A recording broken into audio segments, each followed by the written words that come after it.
Noel was just a little boy who dreamed of being like his grandfather. After reaching a certain age, the little one began to be trained by the man who was known as Overdeath. However, one day, an abyss opened in his city. Being the only seeker strong enough in the region, the old man decided to fight until reinforcements arrived, but he ended up being killed by one of the demon kings. Even filled with sadness, Noel decided he would become the strongest seeker in the world to honor the name of the one who raised him. What no one knew was that the boy was willing to do anything, good or bad, to achieve his goal. The story begins with a boy who is looked down upon as a total loser because every day he is beaten up by bullies on the streets. He's super weak and doesn't have the guts to fight back, so he always ends up running back home crying his eyes out. He lives with his grandpa, who happens to be the greatest seeker of all time. A seeker is basically a warrior who goes on expeditions, battling deadly monsters just to harvest rare materials. His grandpa was so powerful that he earned the nickname Overdeath. The old man promised to turn the boy into the ultimate seeker, which got Noel incredibly hyped and motivated. Training started the next day, and the kid was already struggling. However, his grandpa was absolutely ruthless and forced him to finish the workout no matter how exhausted he was. It got to the point where he couldn't even move a muscle. Later that day, while he was walking through town, he got shoved around by a group of guys, and once again the bullies started beating the crap out of him. In that moment, he felt such an intense rage that he sprinted all the way back home and begged his grandpa to let him train again. This time he really gave it everything he had, refusing to quit even as he collapsed from sheer exhaustion. 4 years flew by in the blink of an eye. Now he's become incredibly skilled and boasting an impressive physical transformation to match. But nothing good lasts forever. One day, a sudden attack broke out in the city. An abyss opened up, creating a portal to the monster realm. His grandpa locked him in his room and ordered him to stay put no matter what. Noel panicked, knowing that abyss was way too powerful for a single seeker to handle. After hours of listening to the sounds of battle, the noise of the fighting finally started to fade. Full of hope, Noel rushed out convinced his grandpa had beaten the abyss. He burst out of his room in a hurry and found his grandpa lying defeated on the floor. The old man admitted he couldn't win against old age and that this was the end of the legend known as Overdeath. Noel froze in shock seeing his hero and grandpa dying, listening to his final words, that he would love him forever. 2 years have passed since that tragedy, and now Noel runs his very own party of seekers. His squad includes Lloyd, the swordsman, Walter, the warrior, and Tanya, the dedicated healer. This was the crew that would help him reach the top. They were out clearing their quests, taking down every single monster that dared to cross their path. Until suddenly, Noel sensed a massively powerful creature nearby. The aura was coming from the vampire boss. Knowing this wouldn't be a walk in the park, Noel decided to unleash his talker ability, which grants buffs and debuffs through his verbal commands. By issuing orders, he boosts their effectiveness by 25%. Thanks to that, his teammates barely dodged the boss's attack. He triggered his skill once more and ordered Lloyd and Walter to attack with a magic power bonus. The strike caused a massive impact that sent the monster flying. Just when the battle seemed over, Noel sensed more enemies. 3 minions burst out from their hiding spots and rushed in trying to catch him off guard, but he reacted fast, commanding his opponents to freeze. Seizing the moment, he whipped out his pistol, fired a freezing bullet, and leaving them all completely stuck in place. To wrap up the fight, he barked out one final command telling his friends to unleash their max power and wiping every last one of them out with perfect teamwork. His class is supposedly the weakest, but he's made it an absolute god tier. After clearing out the abyss monsters, they headed back to the city ready to celebrate closing the book on another mission. Lloyd asked just how much cash they raked in from that abyss. Noel replied they scored about 5 million fil, which might not be a fortune, but it's a solid start. However, they need to set aside 2 million for operating costs, drop another 2 million on upgrading their battle gear, and then restock the special ammo for his pistol. Since that only left 1 million in profit, Lloyd agreed with the budget. Noel then asked what the total savings looked like in their stash. Lloyd checked and said the party had 12,800,000 fil. So Noel decided it was time to upgrade their party into a clan, since becoming a clan meant getting Abyss contract straight from the government. The group hesitated because the clan registration fee is a massive 20 million. Tanya argued they were still just rank C and way too young for that kind of burden. Noel shot back that age doesn't guarantee success, and without this, they'd be rookies forever. Lloyd agreed, even though he worried the country wouldn't trust a bunch of kids. Walter just wanted to start the clan to get rich, get wasted, and pick up girls. Furious, Tanya snapped at Walter for not taking any of this seriously. He kept provoking her, hinting that she actually liked him more than Lloyd. Lloyd slammed his fist on the table to shut down their childish bickering. Walter backed off immediately, claiming he was just joking around. Getting serious, Lloyd asked if Noel was dead set on making the clan no matter what. Noel explained his dream was to become a seeker, even greater than Overdeath. With that settled, they finally agreed to go ahead and found the clan. Tanya was still scared, but Lloyd explained it was a step they had to take. Noel was relieved to see his teammates finally understood his vision. But the next morning, something totally unexpected happened. Tanya and Lloyd committed the ultimate betrayal, stealing all the party's money and vanishing without a trace. The boy theorizes that the leader owed a lot of money and ended up using the fund to pay off that debt. Suddenly, the kid starts laughing while Walter asks why. The hero says that the leader was someone respectable and that he never imagined he was that kind of person. At that moment, the warrior explains that he received a letter from the innkeeper when he went to Lloyd's room to talk. The innkeeper had said that the leader left before 8 p.m. Then the boy explains that the traitors must not have used horses to avoid being tracked. Furious, Walter asserts that he will find the traitors and break their faces. However, Noel warns that this is not a good idea, as it could turn into a fight to the death. Being very frank, the boy simply explains that this stolen money will never be recovered. Then the hero clearly asks if the warrior would be able to defeat the swordsman. In response, the man says he could, but the boy argues that Tanya would also need to be defeated.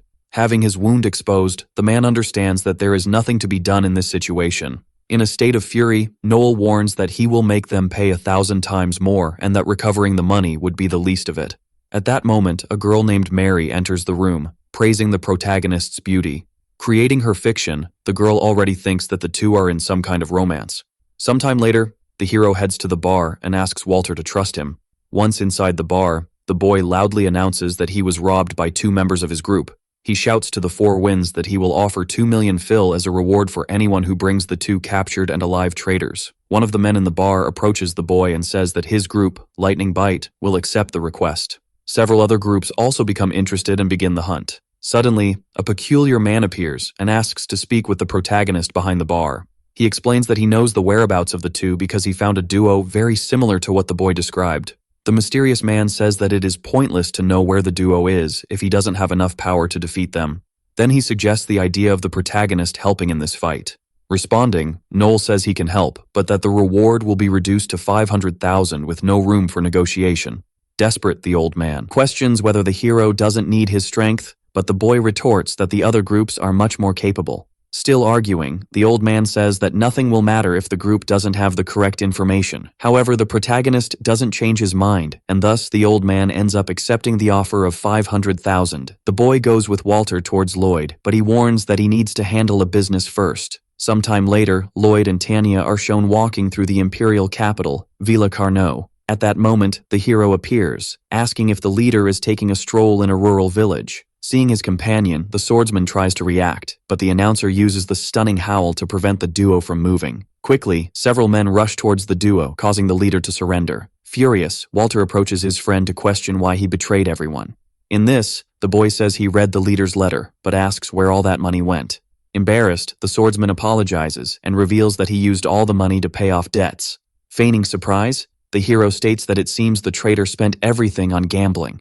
Deducing the situation, the kid suggests that the leader borrowed money from a loan shark and because of that, spent using the group's funds.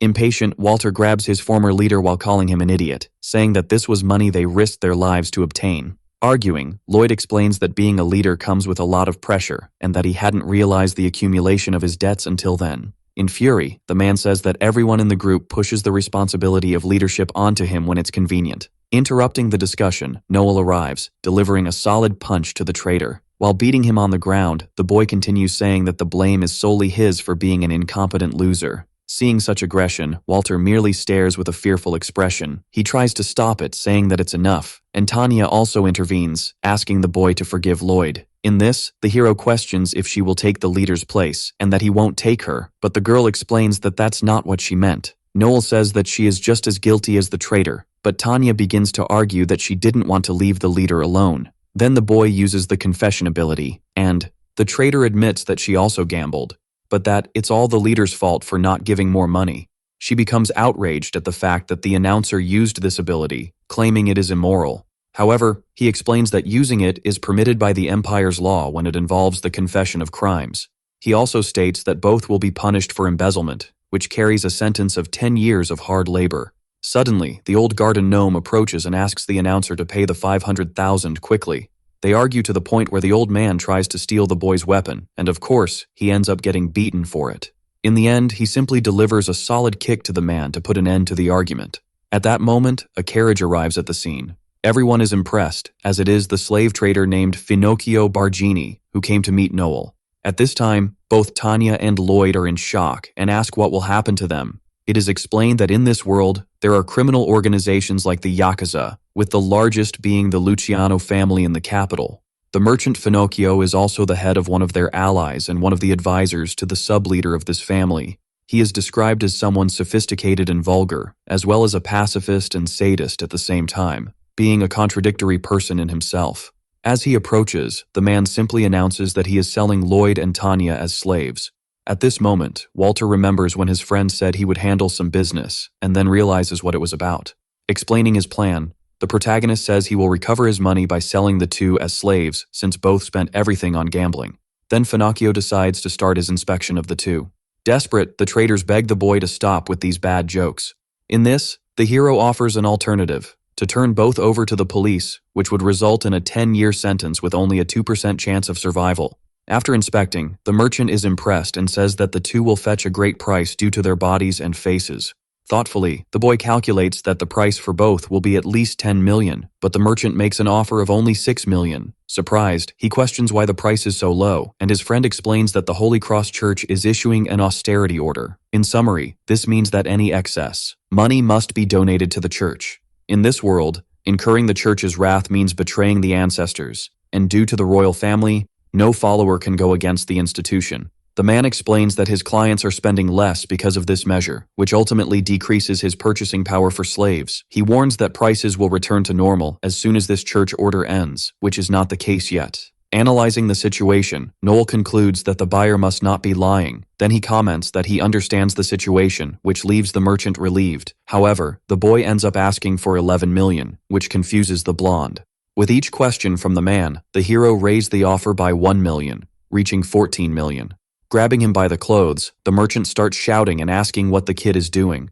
Responding, the announcer says that if the man buys for 15 million, he will make it seem like he sold for double, being 30 million fill. Then the blonde realizes that the boy's idea is to raise the value of the merchandise to falsify its selling price. In this, the hero explains that the higher the price, the more valuable and rare the merchandise will be considered. The merchant ends up agreeing with the plan, but explains that there is a significant risk involved in all of this. Then the announcer says he already knows that, but the level of risk is similar to that of a picnic. At this, the boy asks the merchant's position on his plan, and he uses sign language to say yes. From a distance, the old man is impressed by the fact that the kid won the negotiation against the crazy Pierrot. Then the blonde points at the man and threatens his whole family if today's story gets leaked. Before leaving, the merchant hands 500,000 in advance to the boy and explains that he will give the rest sometime tomorrow. Fulfilling his promise, Noel throws the bag of money at the old man and tells Walter that they should leave. As he sees his former ally leaving, Tanya calls out to him for mercy, saying she is his ally. However, the protagonist retorts that she is not his ally for what she did, and that people who betray once will do it again. Desperate, the woman calls for Walter, but the warrior responds that he cannot do anything. Falling to her knees, the woman begins to scream while questioning if the warrior does not love her. She starts cursing him with every name in a desperate act to be saved. Tired of all this, the announcer simply calls for Finocchio, who ends up taking his slaves away. From a distance, the old man warns that the boy should not think too highly of himself just because he is familiar with the Yakuza. With a deadly look, the boy simply warns that even he can make money, and the man's companions cannot. Humiliated, the old man just calls the boy a demon who sold his allies as slaves. As he leaves, Noel comments that even with this label, he will still become the strongest in the world. A few days pass, and the hero goes to the bar to meet his partner to give him his share of the business. However, Walter shows he is not happy because this money came from the sale of his allies. But despite this, he does not refuse the amount. The man asks what the plan will be from now on, and the announcer replies that the hole left by the two needs to be filled. He explains that this will not be easy since the most talented already have their own allies. Irritated, the warrior slams the table and asserts that it was the four of them who created this group and that no one can take the place of the two traitors. Noel disagrees and explains that in the end, Lloyd and Tanya were only rank C, and that in this capital, that means nothing. The young man comments that being a seeker is not a game and that it would be foolish to make decisions based on emotions. Proving his point, the hero says that the big guy is upset for having seen the girl's true face. Irritated, Walter grabs the boy by the collar while he asks if he doesn't want to buy Tanya since he is so upset. He states that this way, Tanya will belong to the man forever. Having a lapse, the warrior simply releases his partner while wondering why he can be this way even at such a young age. However, the warrior explains that it will be difficult to find new allies since the two ended up selling their former allies as slaves. Noel argues that those who are not cowards may want to join the group. He explains that the two need to be clear in their stance and must show that they are different from the cowards. Downcast, Walter calls himself weak and says that his friend is truly strong. The boy agrees that his partner lacks mental strength, but that he has helped many times with his physical strength. Extending his hand, the kid says that they should restart the group beyond the blue. In tears, the warrior simply apologizes and says he is giving up on being a seeker. Sometime later, the man prepares to leave when his friend arrives. Surprised, he asks if Noel came to say goodbye, and then his friend hands him a gift. He gives a bottle of whiskey while saying that the man won't have many chances to drink this brand in his hometown. After handing over the gift, the boy simply says goodbye. Smiling, the man remembers that Tanya actually loved Noel and not him. However, the boy didn't want to get involved with anyone, and because of that, Lloyd and she ended up getting closer. The man begins to reflect on whether he would change anything if he were in the leader's place, but soon he understands that he would just be a substitute for Noel. While drinking, the warrior states that the only one in the group who was irreplaceable was the protagonist. Crying, Walter points to the sky and asserts that the boy will become the strongest seeker of all. Meanwhile, Noel ends up being found by that old man and his group. Mocking the situation, the hero simply says he will take them all down with his fists. Deeply irritated, the old man charges at him with his group when the boy uses a type of light bomb. At that moment, the old man ends up having his vision damaged and quickly falls hard to the ground. Noel explains that the man had a cardiac concussion and that he won't take their lives for being in the middle of the city. However, he asks the old man to spread the word about the consequences of messing with him. After this fight, the boy spots a snakeskin on the path and finds it strange. He understands this as a metaphor, meaning to discard the old man to evolve, and thus his group would be reborn. Sometime later, already in the evening, a woman sees the recruitment poster for the group and says she finally found Noel Stalin. Sometime later in the imperial capital Edorai, two children are talking and playing near the forest. Suddenly, one of them is almost hit by something very fast. Startled, he says that a beautiful girl they saw before just ran by. Confused, his friend explains that this person is actually a man. The protagonist is waking up early and training every day. He runs 2 laps around the walls of the capital while carrying the weight of 3 men on his back and still completes it with an extensive run. Curiously, his skills as a speaker only serve to strengthen his limbs and are useless for himself. With this in mind, he understands that he needs to get stronger so he doesn't end up being a dead weight during missions. The boy has lost all his allies and asserts that he will manage to gather new people to one day create a strong clan. Sometime later, the hero goes to the bar to meet someone named Wolf. He tells the boy that it is now noon and that bars cannot be used as recruitment places for members. He explains that no one will come to this place and that the best of rank C are already part of some group or clan. Wolf explains that the chance of having any undiscovered talent is small and that people who work alone are usually complicated. With that, he invites the speaker to join his group called Lightning Bite. Joining the conversation, a girl asks her partner not to bother Noel. Her other companion tells the leader that he is just joking and that this plan won't work. The two at the table start laughing at Wolf, saying he has a pathetic brain. Surprising everyone, the hero says he has changed his mind and doesn't mind becoming part of the group under certain conditions. Excited, the girl approaches, saying they will do their best to accommodate the protagonist. Raising his finger, the speaker states that his only condition is to become the leader of the group. At that moment, all the members agree with the idea, except for Wolf, who is surprised to see his morale so low. The blonde explains that no one cares who will be the leader and says that Noel is smarter than the current leader.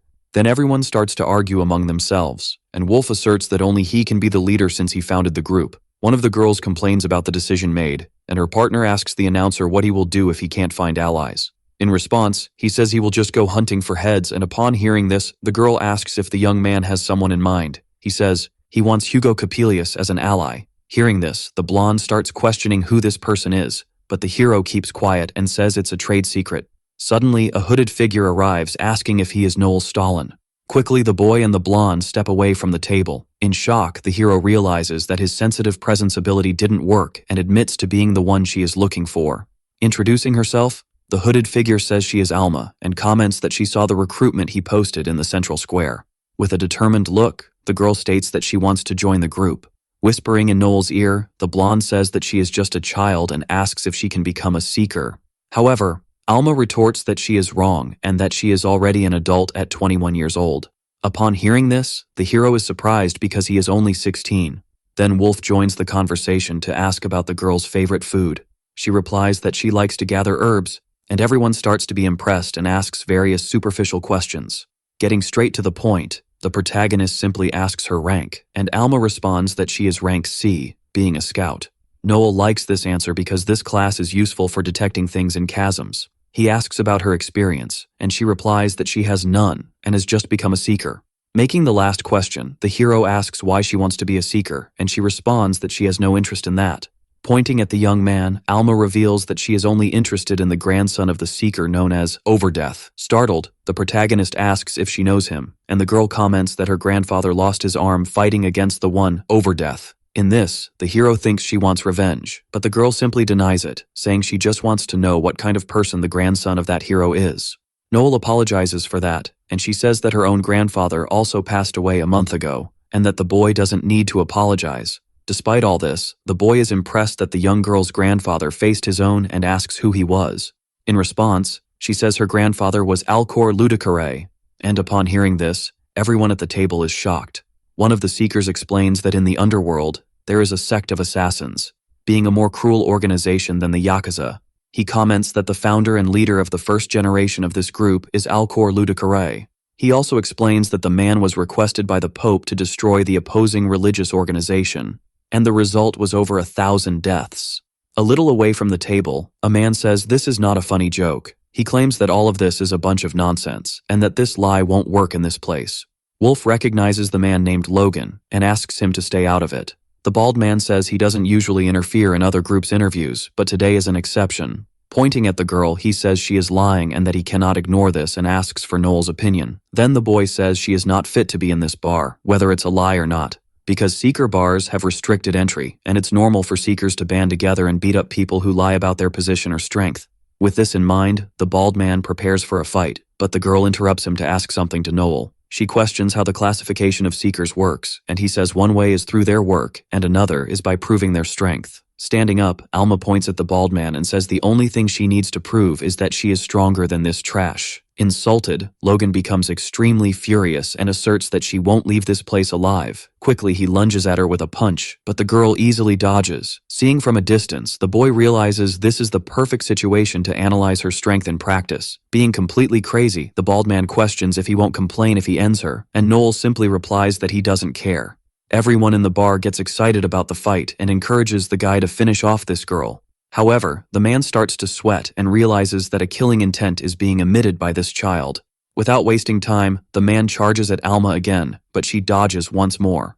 After dodging the blow, the girl spins and lands a beautiful kick to the man's neck while stating that it's over. Startled, Noel realizes that the fight ended in just 3 seconds. He understands that Alma had held back and still managed to teach Logan a lesson.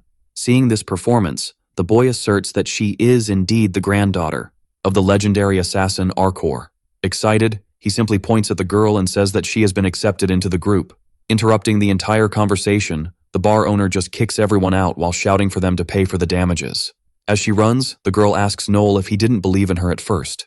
In response, he says that no one believed in him at first when he claimed to be the grandson of that legendary seeker. However, the hero states that he believed in her from the beginning because her eyes were different from the others. At this, the boy stops and comments that he wanted the girl as an ally and asks if she is interested in joining the group. She agrees since she has nothing better to do, and Noel admits that the girl is strong but asks her not to underestimate seekers. He warns that people with that kind of attitude end up dying quickly, but Alma retorts that the only thing necessary in battles is strength. The girl then says that she lacks motivation but will produce results through strength. Analyzing her speech, Noel realizes that she is quite arrogant, but, despite everything, envies her because she was trained by Alcor.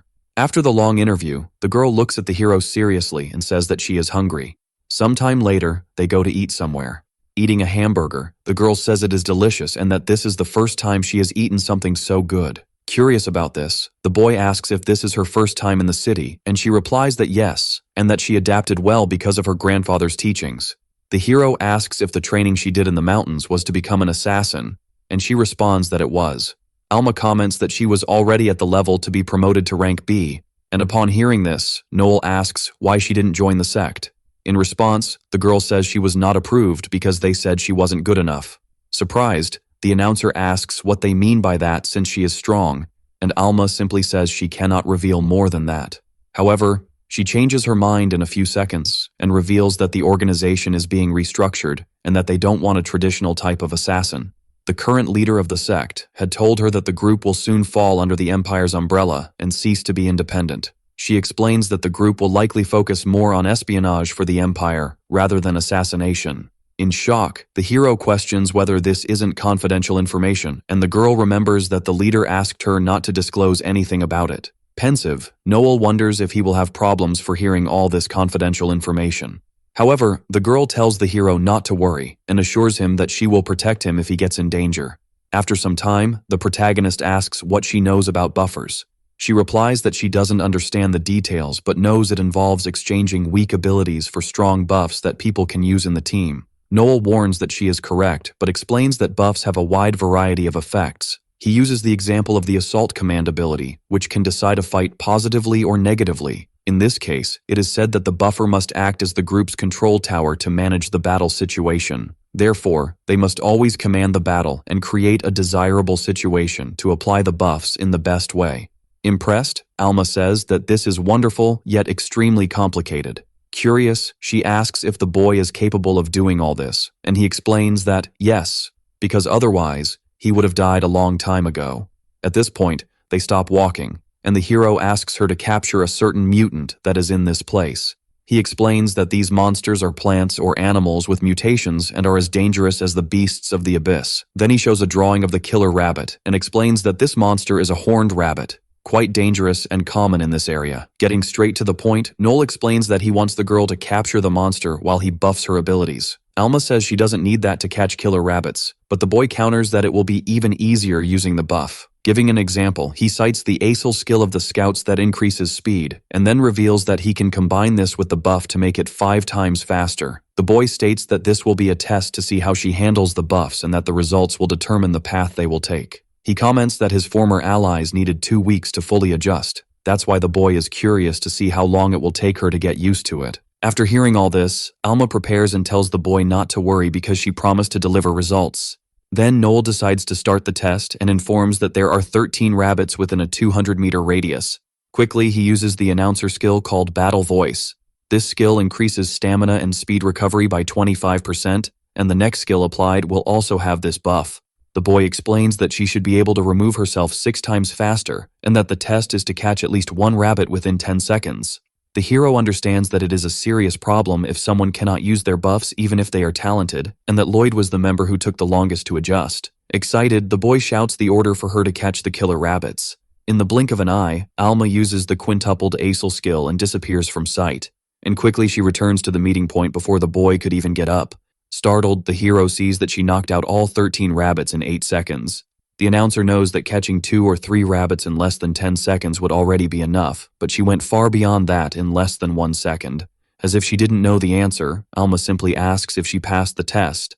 Thus, he informs her that the test is already over and that there will be no need for any further tests since the girl showed a lot of potential. Changing his plans, the boy suggests the idea of them accepting a job that until now would have been refused. Excited, she says this will be her first time going to the abyss, but the young man interrupts her, saying that this job does not involve going there. He informs her that the group's first job will be to catch some bandits. The hero explains that besides hunting beasts, seekers also explore regions, seek treasures, and hunt criminals. Of course, these jobs pay less compared to those involving the abyss, but it is still a good way to earn money. This happens because village chiefs need to hire seekers on their own when the lords do nothing. Along the way, the boy thinks he can't expect much in terms of reward, but he knows it will be a good test to see the group's strength. Sometime later, they both take a break to rest before heading to the destination village. The duo goes to several hotels to find accommodation, but all respond that there are no more rooms available. After much effort, they finally find a hotel that has a single room. Amazed, Alma says that the room is incredible. Noel says she can have the room because it's not good for them to sleep together, but the girl says he is very cute for being shy. In the end, they both stay in the room. At that moment, the hero comes out of the shower, and his partner says that the boy has a well-trained body and asks to touch it. The announcer allows it, but asks her not to touch too much. After that, the girl says he has a well-trained body, but that it's a shame. She explains that he worked very hard, but despite that, he will never be a match for a frontline seeker. This is because the body is merely the result of solo effort and is not supported by talent, and she comments that all of this could be different if he had been a warrior like his grandfather. After being harshly offended, the hero simply flicks her forehead and tells her not to worry about what is not her business.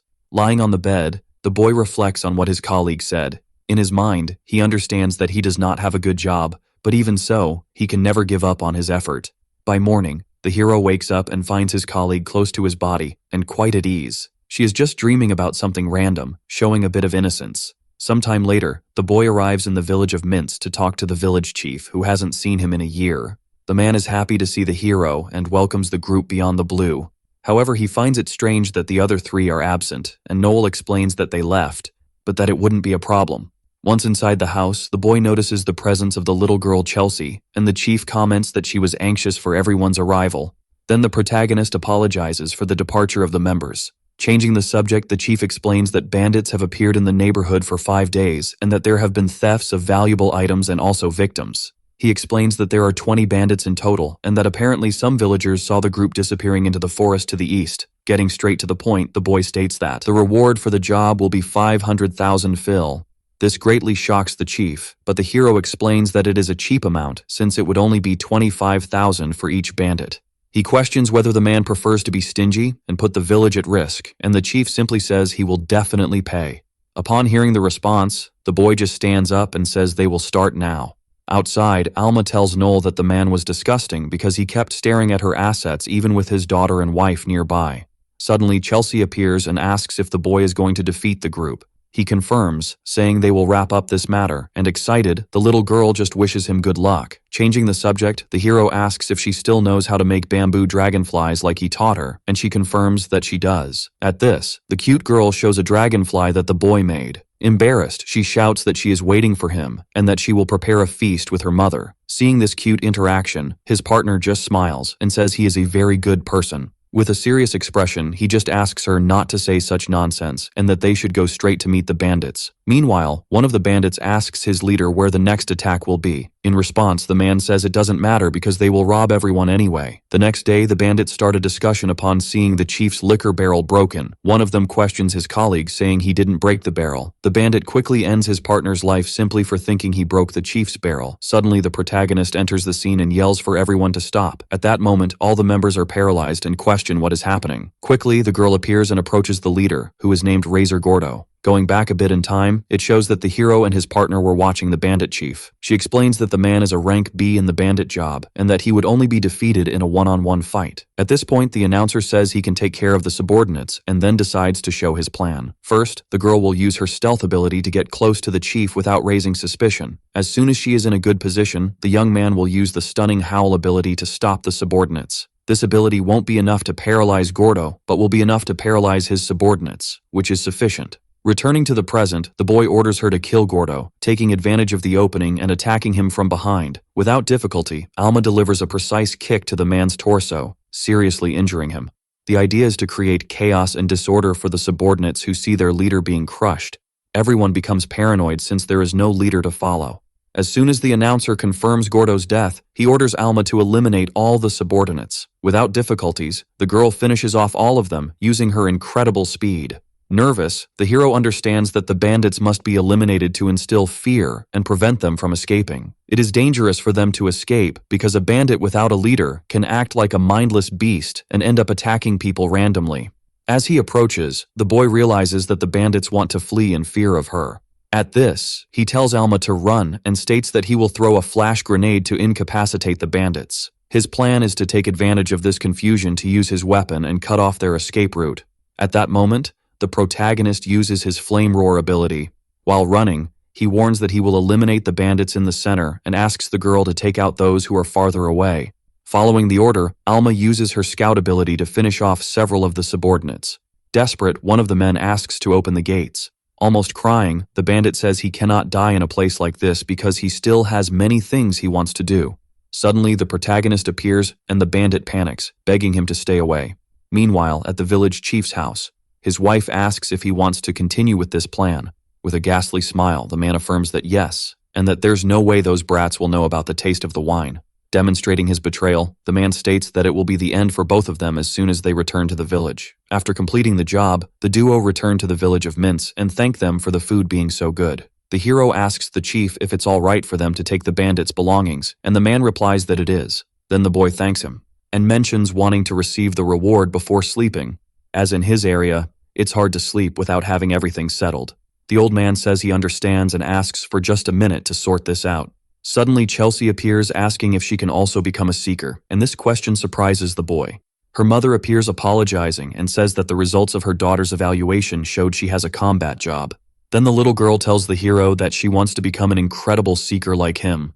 Getting straight to the point, the protagonist explains that there's a possibility for the girl to attend the training school in the capital, and she asks if it's expensive. Responding, the boy says it's free, but living costs are not included. He explains that the little girl will have to pay her own expenses, which is a considerable amount of money. This discourages the girl, but Noel comments that she can become a support if she really wants to be a seeker. Support is a job where a person helps seekers by carrying luggage, giving instructions, and earning money from it.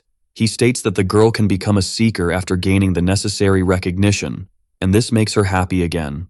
At that moment, Chelsea's mother calls her to help with the dishes. Before leaving, the girl asks if she can join the Beyond Blue group if she becomes a strong seeker.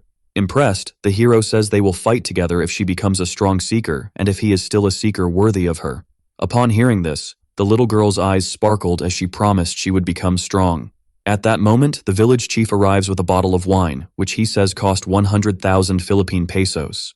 The young man is impressed to be treated so well with such good wine. Then the man says this is his way of thanking them and asks his guest to drink. However, the boy refuses and asks the chief to drink first. He explains that he would feel bad drinking before and that the host should start. Joining in, Alma says she also agrees with the idea of the village chief drinking first, but he argues that he doesn't drink much. The young man finds this response strange and says it doesn't make sense for him to buy such an expensive drink if that's the case. Getting straight to the point, he questions whether this wine has been poisoned and asks if the goal is to take the money and valuables. Furious and stammering, the man says this is a false accusation and asks if there's any basis for it.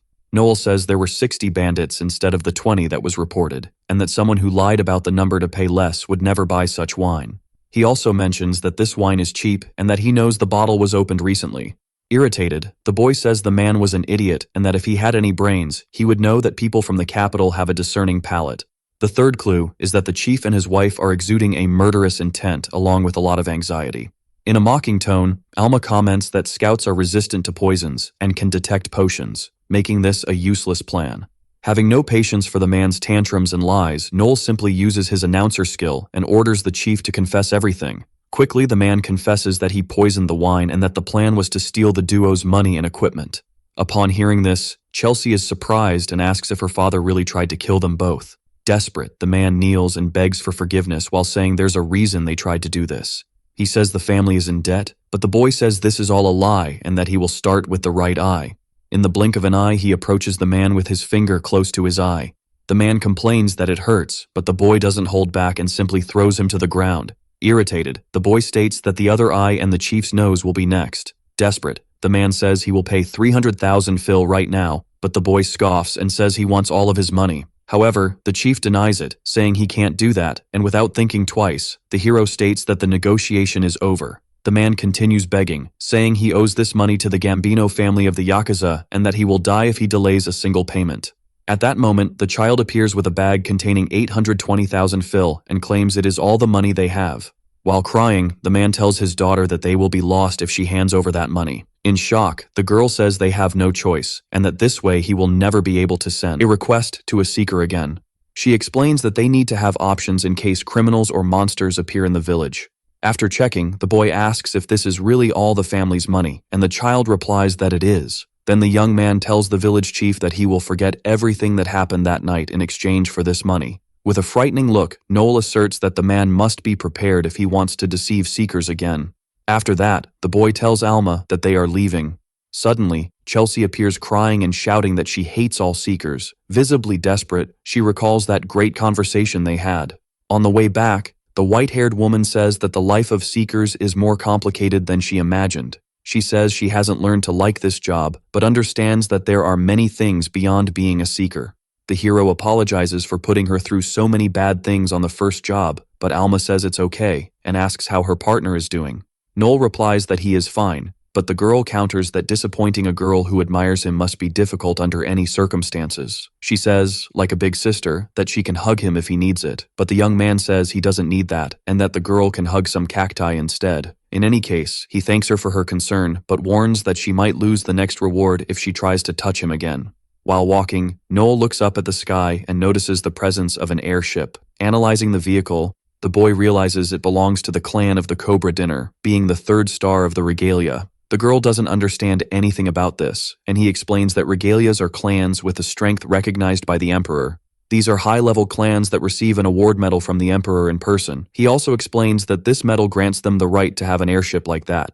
Curious, she asks if there are strong seekers inside, and Noel replies that, in fact, the strongest seekers in every possible aspect are there. While looking at the sky, the young man thinks he is just a worm crawling on the ground compared to these seekers. Confident, he asserts that he will reach that level in just 1 year. Upon hearing this, Alma remembers a man telling her to visit Noel Stalin. Changing the subject, she says she had fun today and is starting to realize that it's not bad to fight alongside someone. She comments that she is beginning to understand the young man's personality and finds him very cute. At that moment, the girl hugs him tightly and declares that she will always fight by his side. Returning to the past, 3 days before the first meeting between Alma and Noel at the assassin's hideout, the man welcomes the granddaughter of the legendary assassin Alma Ludikarai. He asks if her wish is to become a member of the sect, and the girl replies that it is. The man warns that the god of the underworld will grant this blessing if she passes the test. Upon arriving at the test, the girl encounters a man styled like Edward Scissorhands. Indignant, she says it's disappointing that even a small potato can join the sect. Curious, the girl asks if the blonde is the only one administering the test. Furious, the man decides to charge at her while saying he will show the true power of an assassin. However, the girl easily dodges and immobilizes her opponent. Looking down, Alma says that all the combat techniques of the sect were invented by her grandfather and would not work against her. In shock, the man questions whether it is true that she is Alcor's granddaughter, and the girl simply says he should have realized that earlier. Preparing for the final blow, the assassin's granddaughter says he will not suffer for how incompetent he was. At that moment, one of the members announces that the test is over and grabs the girl's hand to stop her. As she pulls away, she asks about the identity of the man, who reveals himself as Simon Gregory, the leader of the sect. Alma questions why the man intervenes, but he counters by asking why she wants to finish off an opponent who has already surrendered. In response, the scout explains that her grandfather says that losers must be sacrificed to the god of the underworld. Upon hearing this, the man explains that such ancient practices are not tolerated under his leadership. He warns that the heroine has passed in terms of fighting skill and comments that he only has one question. With a serious expression, he asks if she finished off her grandfather Alcor, to which she replies yes.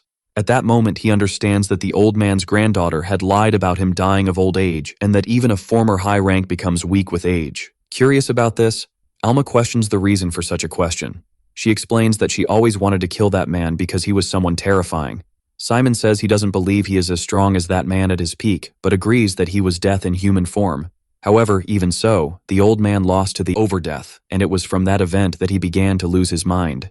Being quite intelligent, the man questions whether the girl is actually Alcor's daughter instead of his granddaughter. Smiling, she confirms that she is and explains that she is one of the many daughters he had with women he kidnapped from nearby villages. The girl says he didn't want an heir but someone who was exactly like him. The leader states that what happened to the legend was something regrettable. However, Alma says that what was regrettable was what the victims suffered at his hands, being forced to give birth to children they did not want to have. At that moment, the girl remembers everything her older brothers and sisters went through in their childhood. To that man, she was his successful creation, and despite everything, the old man still did not forget the fear he experienced in the fight he lost. Alma says she still hates the man, even though she killed him, and Simon reveals that the seeker Overdeath is also dead. At that moment, the man simply changes the subject and says that she is not suitable to join the sect. He says that soon the organization will be reborn under the Empire's umbrella and that the focus will be on espionage instead of assassinations. This activity is now a means and no longer an end, as it was before.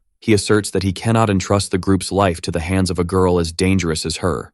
Devastated to hear all this, Alma begins to cry as she says she sacrificed her whole life for this goal. In tears, she screams and questions why she did all this while begging him to return her lost life. However, the man says that her life is only hers. He tells the girl that she should live as she wishes and that there are many other places and people who might want her. It was Simon who mentioned Noel's whereabouts, which piqued Alma's interest. Back in the present, the girl stared at the hero as if she were admiring him. She began to understand the value of the boy's hard work and how he moves forward despite his lack of talent. Meanwhile, somewhere in the imperial capital of Edorai, a man says he will visit a broadcaster, who is his client. The next day, the boy is leaving with his partner, and they both head towards a weapon shop he knows. Upon arriving at the location, he says that these weapons and armor seem to be of extreme quality. Seeing the kid, the shop owner warns that he won't miss out on negotiations this time, but the hero explains that he only came to introduce a new member. Introducing herself, the girl says her name is Alma Ludicare, a member of the reborn version of Beyond the Blue.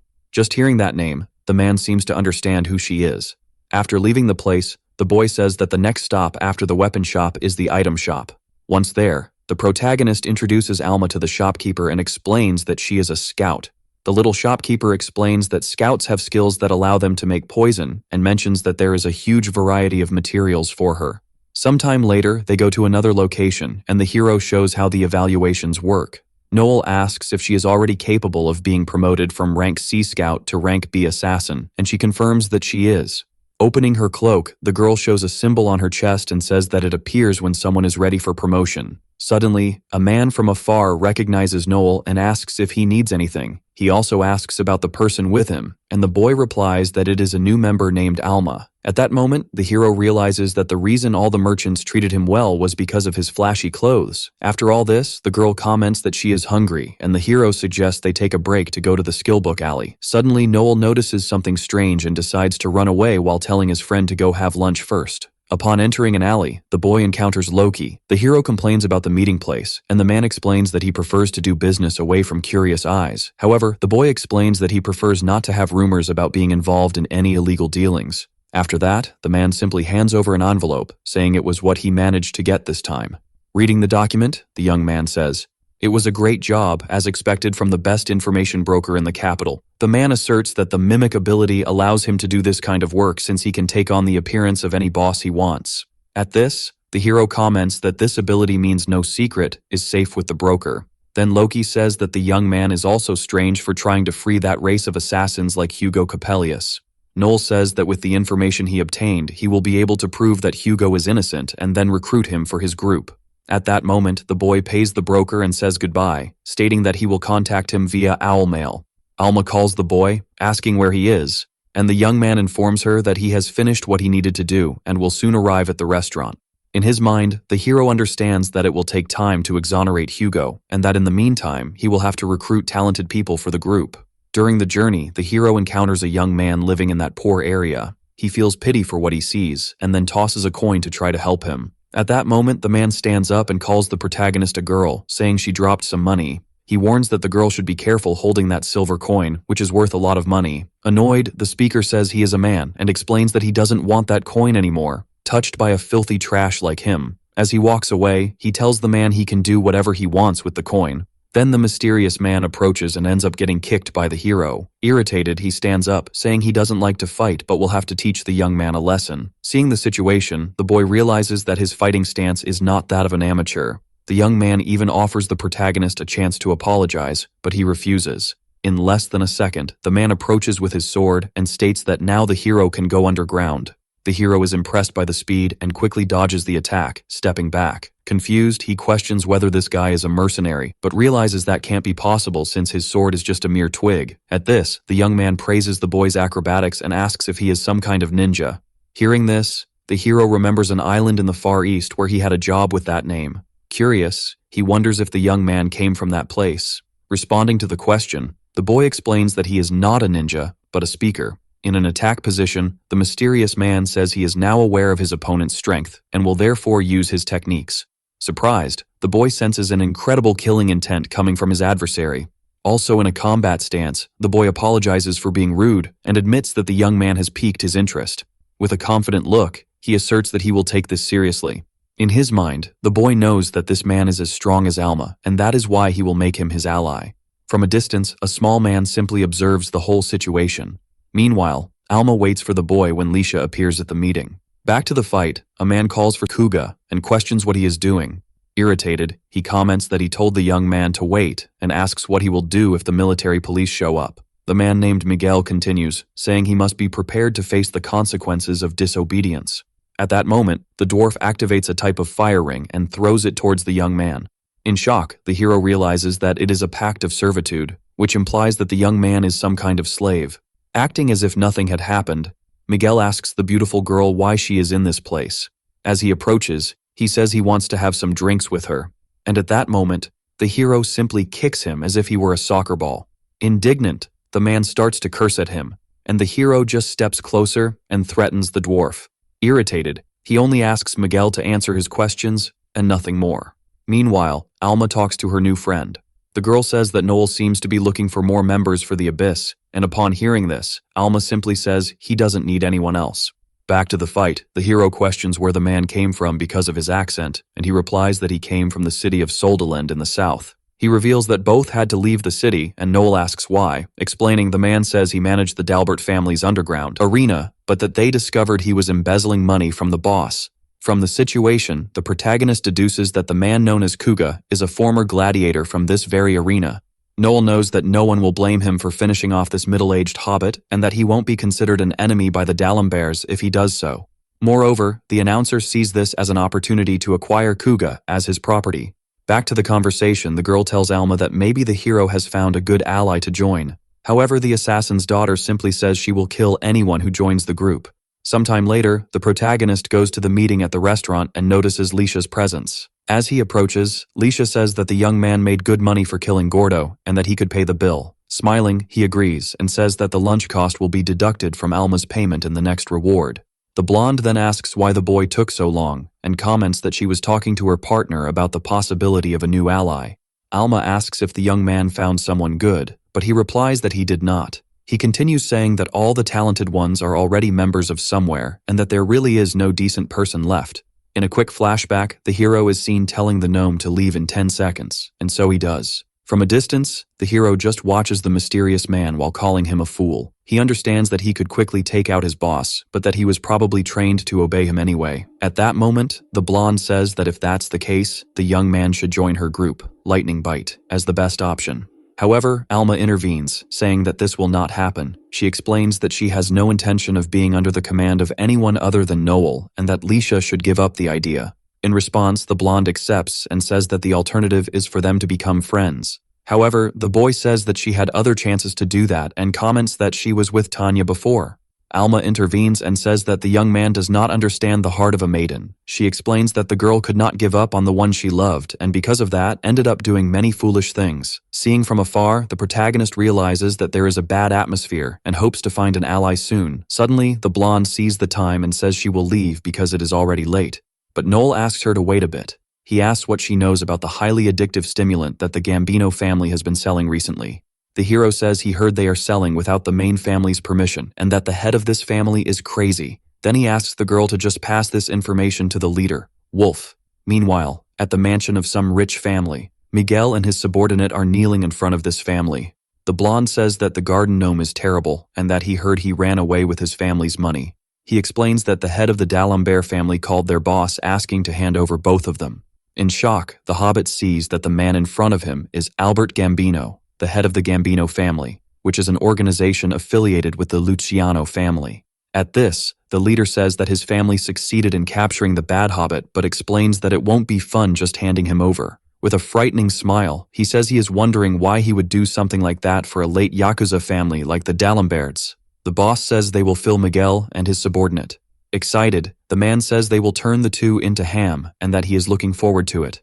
Frightened, the dwarf asks him to stop with these jokes, but Albert replies that he is being sincere. Suddenly, the chief of Villa Mince arrives with an eye patch like someone who is behind on their payments. Sometime later, the man explains that he was extorted by a seeker named Noel Stalin. Furious, the village chief confirms, saying he tried to resist as much as possible but comments that his daughter and wife were taken hostage and he had no choice. The man also reveals that Noel himself had said he would rather throw the money down the drain than give it to the small and weak Gambino family. After hearing this, the blonde says he understands the situation but that the man broke his agreement. The village chief tries to negotiate by mentioning some money he has, but Albert cuts him off, saying he only wants the money he owes. Getting straight to the point, he suggests taking the man's right arm since the seeker hurt his eye.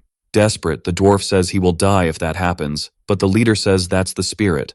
At this, he calls the hobbit's servant and asks him to do the job. Promptly, the man stands up and heads toward the village chief. Seeing this, Albert freaks out because he is close to enjoying the violence he loves so much.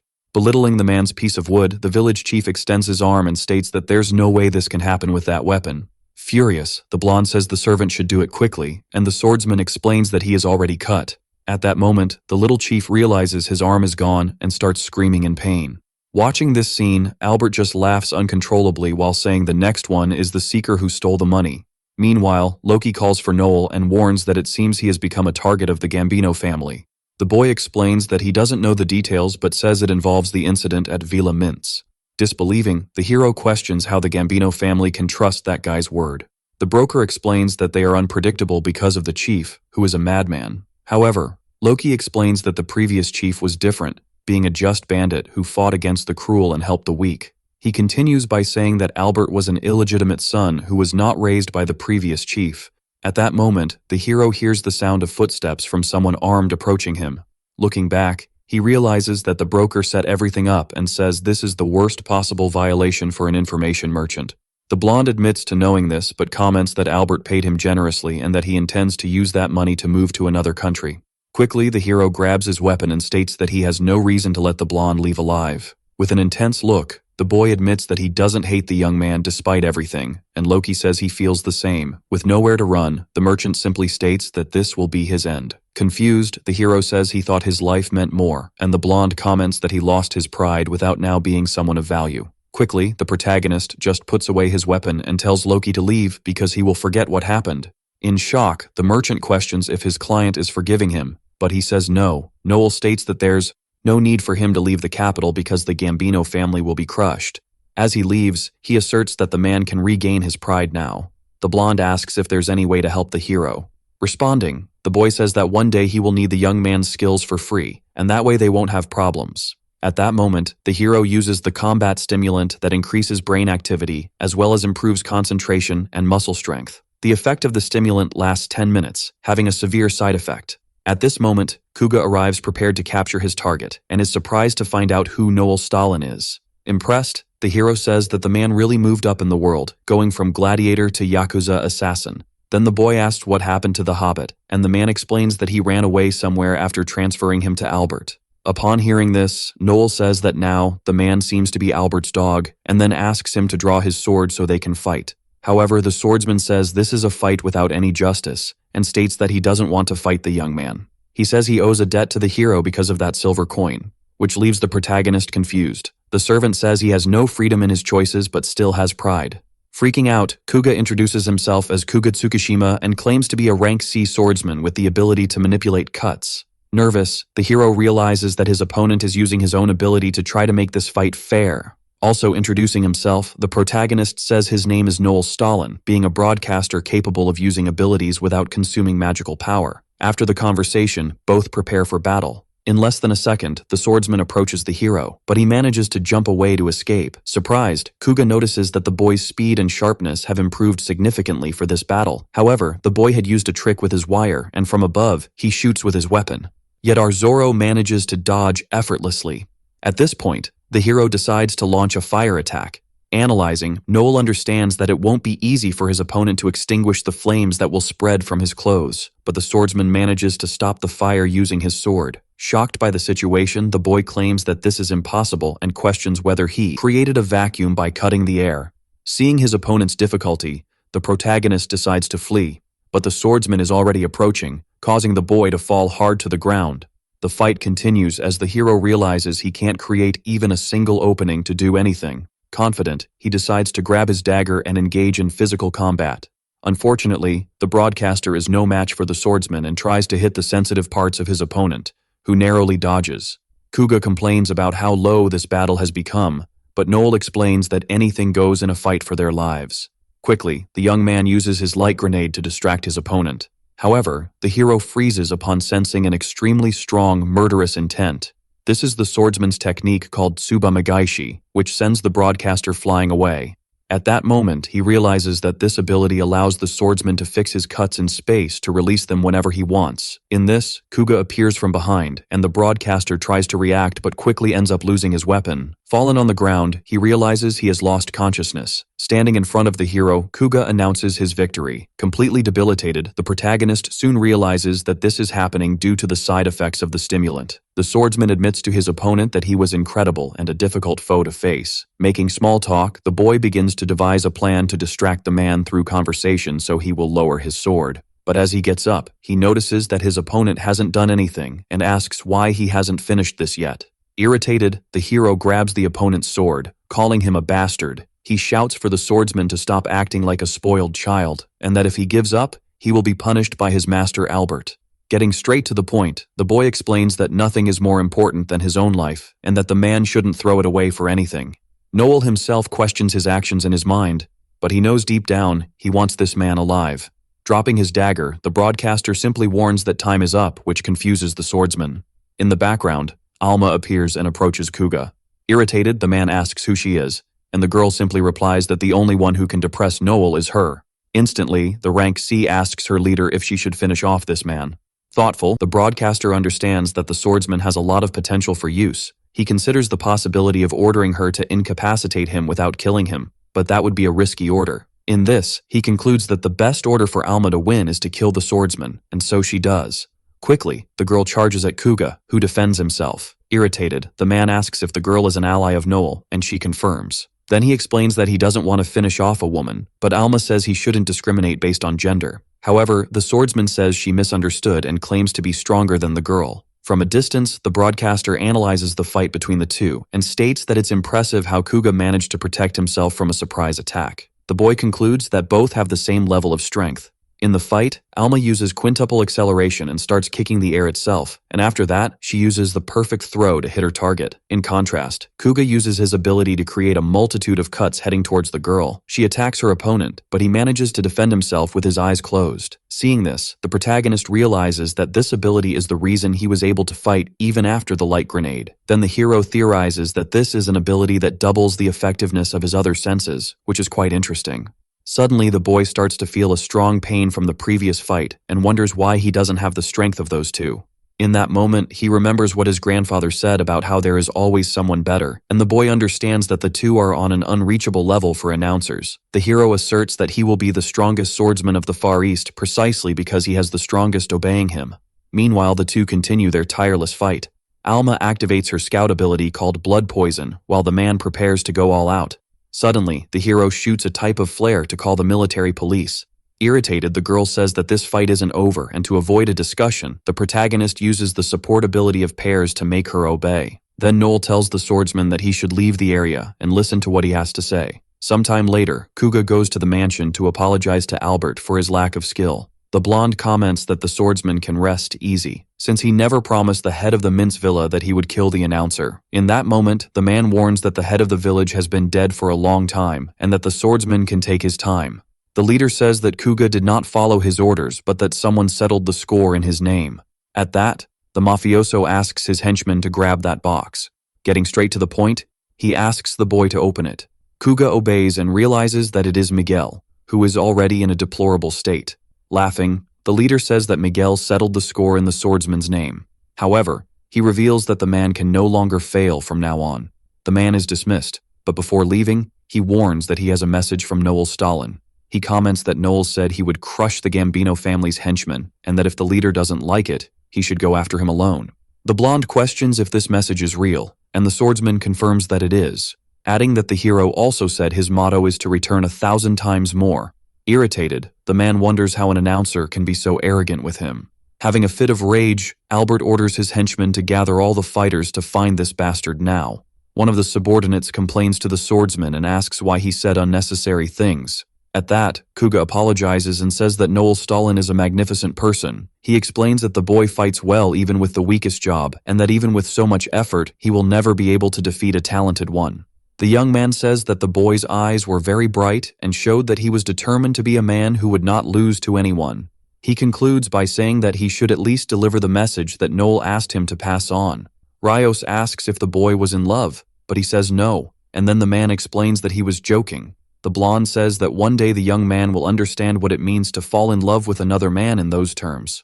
Curious, the swordsman asks if Rios has ever had that experience, and the man replies that he did a long time ago. Shortly after, at the capital's bar, the Gambino family enters with their henchmen as if they owned the place. Analyzing the situation, the boy says he saw 4 rank B and 1 rank A guy, the big one with a beard. Quickly, the blonde reaches the right table and tells Noel that he really looks like a lady.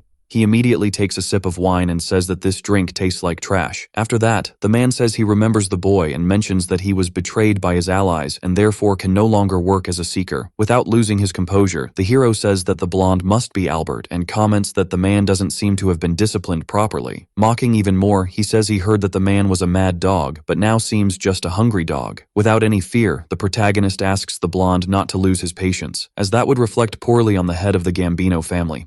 Cutting the small talk, Albert gets straight to the point and questions what the boy meant by that message about coming to kill him. Noel simply says that the blonde seems like someone who just started dating to come so quickly.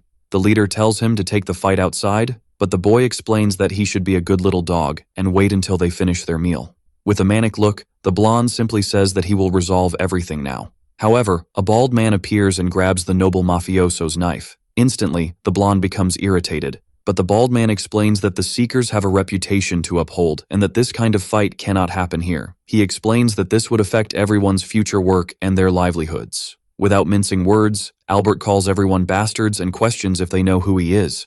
In a combat stance, the bald man replies that everyone knows, but warns that they will protect their pride against anyone. When challenged, the blonde simply asks his henchmen to deal with it, but ends up being ignored. Rios responds that it would be easy to eliminate everyone, but asks how that would be explained to the head of the main family. He also says that the family is watching them because of these problems, and that getting into a fight with Seekers will make everything worse. This is because this country supports the Seekers, and killing so many in public could change the course of the main family. With a serious expression, Rios says that if he still wants to proceed with the order, they will obey because the boss's orders are absolute. Seeing the leader's frustration, the boy starts to laugh. He comments that after all this scandal, the blonde is nothing more than a scared little deer. The young man mocks the leader, calling him stupid and incapable of holding such a position. Furious, the blonde grabs the young man while he smiles, saying he shouldn't get angry because the blood will circulate faster. Noel reveals that the wine was poisoned and explains that he had left that specific bottle for the man. In disbelief, the blonde says that the young man couldn't have known he would be at the bar, but the hero comments that this is the obvious place to find a seeker. The protagonist also says that there was no way to know if the blonde would drink it, but it would be a kind of bingo where he won on the first try. With a sadistic smile, the hero says it's too late for the leader because the poison has been in his bloodstream for a long time. Desperate, the blonde orders his henchmen to take him to the doctor. Rios praises the hero for his verbal dexterity and says that this is what is expected of a speaker. Without thinking twice, the man starts drinking the poisoned wine and says it has a simple and smooth taste. The man says that the hero is exactly as Kuga described, being someone brave and with good eyes. At that moment, the henchman says that the wine isn't poisoned because the boy would never do that in public since he has such big ambitions. Noel says he is right and asks why the man didn't tell him, to which he replies that he wanted to protect the family. The protagonist then asks the reason for this conversation. Rios replies that he will spare the boy's life if he leaves the imperial capital because he doesn't want the boss to cross the line. Then the boy questions what happens if he refuses, and the blonde asserts that he will kill him here and now. Without thinking much, Noel accepts the proposal, and Rios comments that he is sure he will be able to become great anywhere. After that, the man apologizes to everyone and says he will pay for everyone's drinks as compensation. Seeing from afar, the hero realizes that the story about the previous boss being a good person must be true. After the incident, the boy tells Elma that they should leave this place. At the gates, a man named Logan asks if the hero is really going to leave, and he confirms that he is. After distancing themselves from the city, The duo begins their real plan. Elma says that everything went as he planned, and Noel comments that now the real work will begin, which is to return to the city in a week. The boy asks if she will stay hidden in another city in the meantime. In response, the girl says she will spend a week in the mountains to try to regain her combat instincts. At that moment, they greet each other and promise one another that they will return in a week to take down the Gambino family. A week after the incident, Noel returned to the imperial capital. Because of this, Albert ordered his fighters to pursue the boy and his ally within a residential area. Shouting, the man says that the speaker should have stayed away from the capital. With his arms crossed, the protagonist asserts that the way his enemy laughs is very rude. Determined to make the most of every minute, the head of the Gambino family orders his subordinates to destroy the duo. However, to his surprise, no one moves. When questioned about the reason for that attitude, Rios remains silent. Laughing, our boy says that the man is doing a good job acting like a clown. Furious, he asks what the speaker did with his men. We return to the past, when Albert's right-hand man spoke with Kuga. One of the other soldiers claims that the samurai is magnificent. Happy to hear this, the bearded guy says that if the young man keeps doing a good job, he will become a free person. Hearing this makes Tsukishima think of the protagonist Rios, then says he met Overdeath's grandson and understands why the samurai fell in love with him. Furious, the ponytailed man asks how long they will follow the boss's orders. Even worried about his allies, the bearded man asks them to talk about it later. When one of the soldiers starts shouting, he orders him to calm down and reveals that he also disagrees with some of the family head's actions. Therefore, he will scold him again as long as his friends forget about the subject.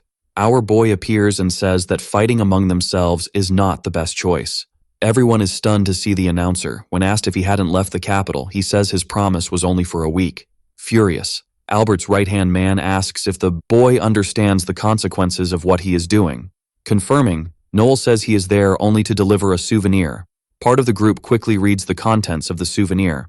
After doing the same, Rios asks if that is true, but the protagonist only says that he knows better than anyone if the document is genuine or not. After recalling a conversation he had with his father, the bearded man concludes that he couldn't expect less from someone so reckless. Back to the present moment, Albert is stunned when asked if he is the biological son of the former chief.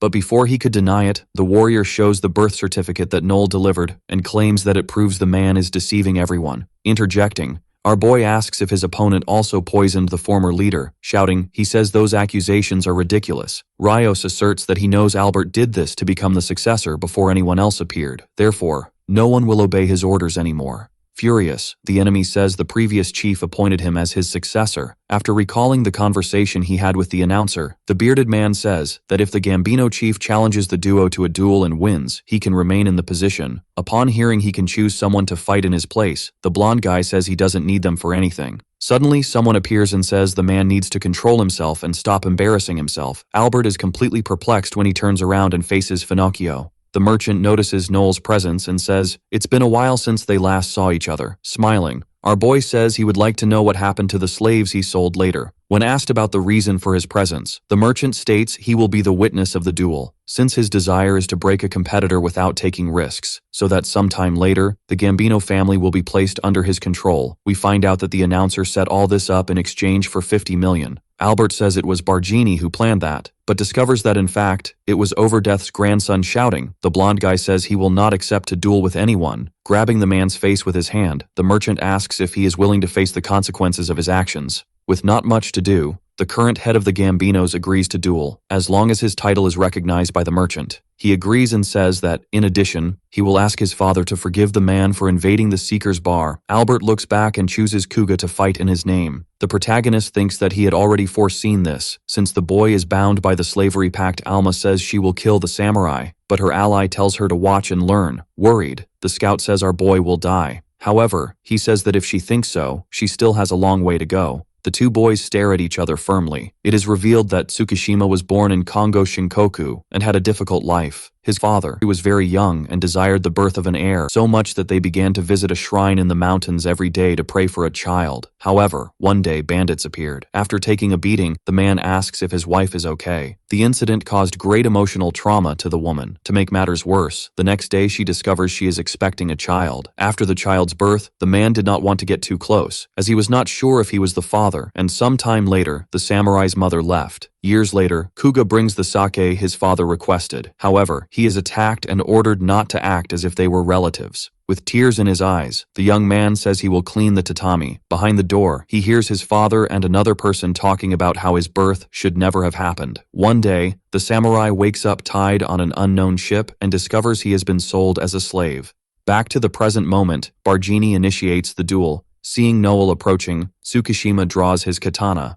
However, the announcer manages to dodge the blow. Both face each other again and attack using their abilities. After firing, the protagonist asks if the young man doesn't find it boring to fight for Albert's name. He replies that yes, but claims he is eager to see what the plan is of the guy who has lost to him before. Our boy says his opponent is quite smart. The two charge at each other with everything. The parrot complains about not being able to see what is happening because of the ice. Terrified, Albert tries to convince himself that everything will be fine. We find out that Noel has been researching swordsmen while he was away from the capital, all to detect as soon as possible when the samurai will activate his ability.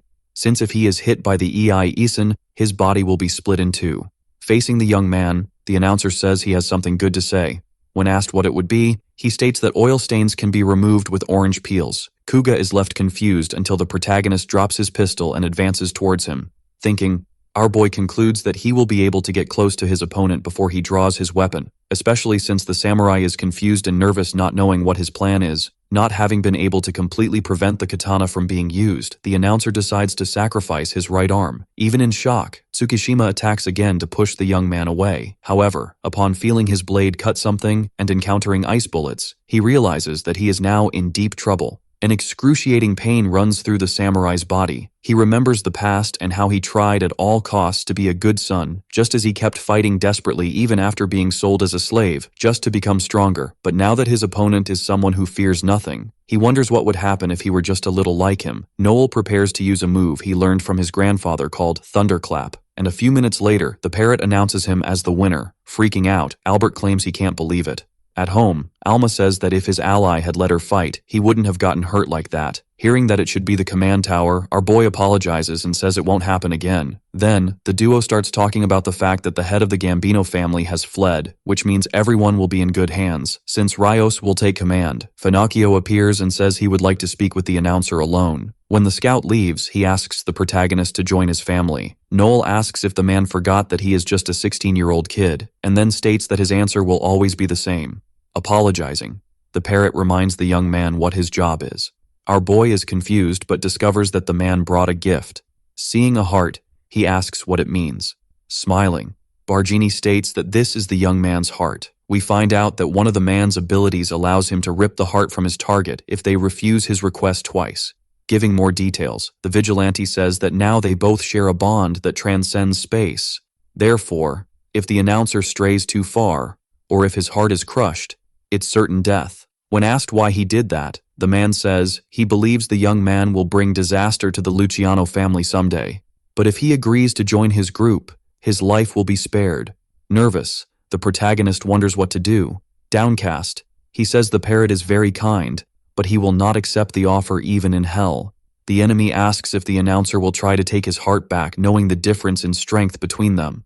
Raising his arms, our boy says that when he reaches the top, the Luciano family will not be able to stop him, so it's better for the man to finish the job quickly. Unless, of course, you don't want to lose your pride as the head of the Bargini family, since killing someone who is weak is not what a leader would do.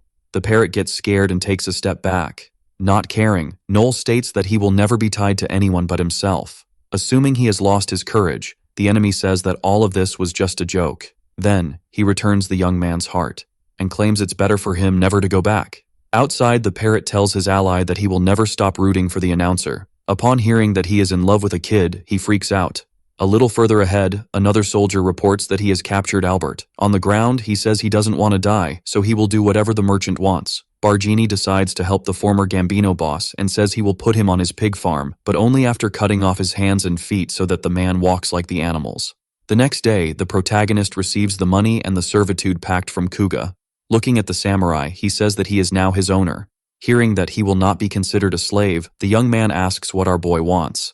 Getting straight to the point, Noel says that to achieve his goal, he needs fierce wolves. Therefore, he is willing to make the young man a free person, as long as he says whether he is a skinny dog or a fierce wolf. Holding the paper, Tsukishima says that at the moment, he is a skinny dog, but to help the announcer achieve his dream, he will become a fierce wolf if accepted into the group. Far from there, a guard informs a prisoner that someone wants to see him. On the ground, the man known as Leather Mask shows no reaction. Next to Alma and Kuga, Noel says it's time to go. It is revealed that abysses are areas where emptiness invades the world when the mana concentration reaches a certain point. Thus, there is always a beast that serves the core, and if it is not killed, other areas will continue to be invaded. But if the boss is defeated, the abyss will be purified. The creatures charge at the warriors, but end up losing. Furious, the leader orders more subordinates to advance. Spotting the goblin general, the protagonist says that all they need to do is catch him to put an end to the mission. Without hesitation, he uses his announcer skill called Implant Tactics. In the air, the girl with white hair uses her perfect throwing attribute. Shouting, our boy asks Kuga to attack the enemy lines using the opening that he and Alma will create. The samurai charges at the enemies at high speed. Using her scout skill, the warrior prepares to pierce the monster's armor. When this happens, the katana boy manages to pass through without problems. The protagonist uses his other attribute to stop the smaller goblins, and thus, the samurai is able to face the demon general. After dodging a blow from the monster, he uses his skill called Ei Isen to cut off both arms of his opponent at once, and prepares to deliver the final blow. However, his ally appears and ruins the party. When asked why she did that, the young girl says that the boy is too slow. While the two argue, Noel thinks about how he is now able to start doing typical seeker jobs thanks to the duo. When the battle is finished, the samurai asks why they can't just leave that stinky place. Our boy then explains that it is necessary to wait for the material collection team to arrive.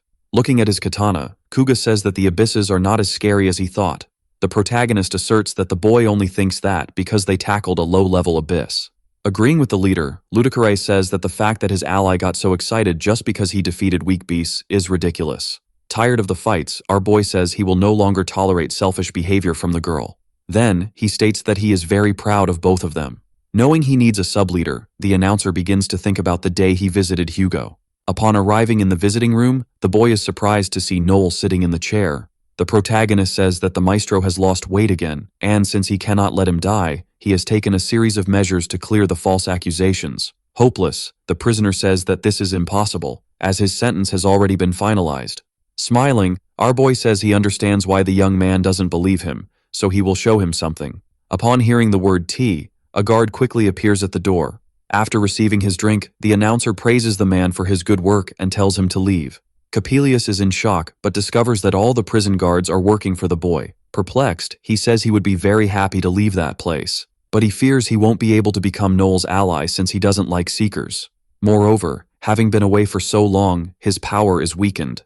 Our boy claims he will reverse all of this, but first, he needs to ask a favor. When asked what it would be, he explains that he needs a name for his clan that will be created in the near future. Hugo quickly realizes that the young man is only asking for that to make him develop an emotional connection with the group.